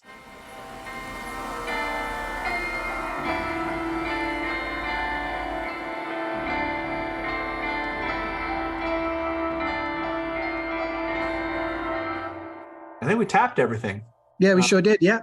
We had, a set of saints who evoked by their names, by their own, assigned nicknames, evoked other important figures, especially, we stand a beheading woman. We talked about a demon that is sometimes likened to or at least seems to have had some historical identification with one of the most powerful feminine demonesses. There's redundancy. We touched on many of the mysteries of walnut, both black and of other varieties, for its capacity to give tough love, as well as domesticated aggression. We could say. Talked about black tourmaline and its capacity to absorb and to transform. We talked about the Hermit and the move from a focus on an anthropomorphic virtue of time and of one of Saturn's guises, to reflections on what time does to humans, to a re-emphasis on prudence, to what it means to be a teacher, what it means to devote oneself to something, what it means to be a lighthouse, what it means to come down from a mountain and work with people. Talked about Amissio and Meji, and their capacities to help us understand the flow of things internal and the heart, and where the heart hurts against things and how it can be broken to become bigger. We talked about seclusion and exile, both in terms of how they are approached and also where they can be operative, and periods of ritual reflection. And we ended talking about Suzanne Wenger, founder of the archaic modern art school of the new sacred art, and an inspiring figure as a craftswoman, as a priestess, and yes, I would argue as a dead magician. To look at seclusion, privation, exile, sometimes we talk about pacing when we're nervous, and the lack of generative ambulation that is. Yeah. I like this, whether it's exile, walking away from a community, or exile or seclusion as a way of circumambulating the black tourmaline Kaaba of our true focus of can our anxiety that is found in pacing be turned into a centering and a gravitation, a shift to turn the face of our desire towards the sun of our need, and figure that out. How do we face the true Kaaba? How do we find ourselves within all of this, that sometimes just as fasting or eating clean or getting some good sleep when you haven't been able to for a while, or like vacations, is a form of privation, is a form of seclusion that might even be with other people, but you're not with the people you know. And all of those things, as far as balance and finding ourselves again in the wilderness, that somehow being exiled east of Eden is not a death sentence, but a chance for rebirth, far away from the people who hold you to a version of yourself that you no longer identify with.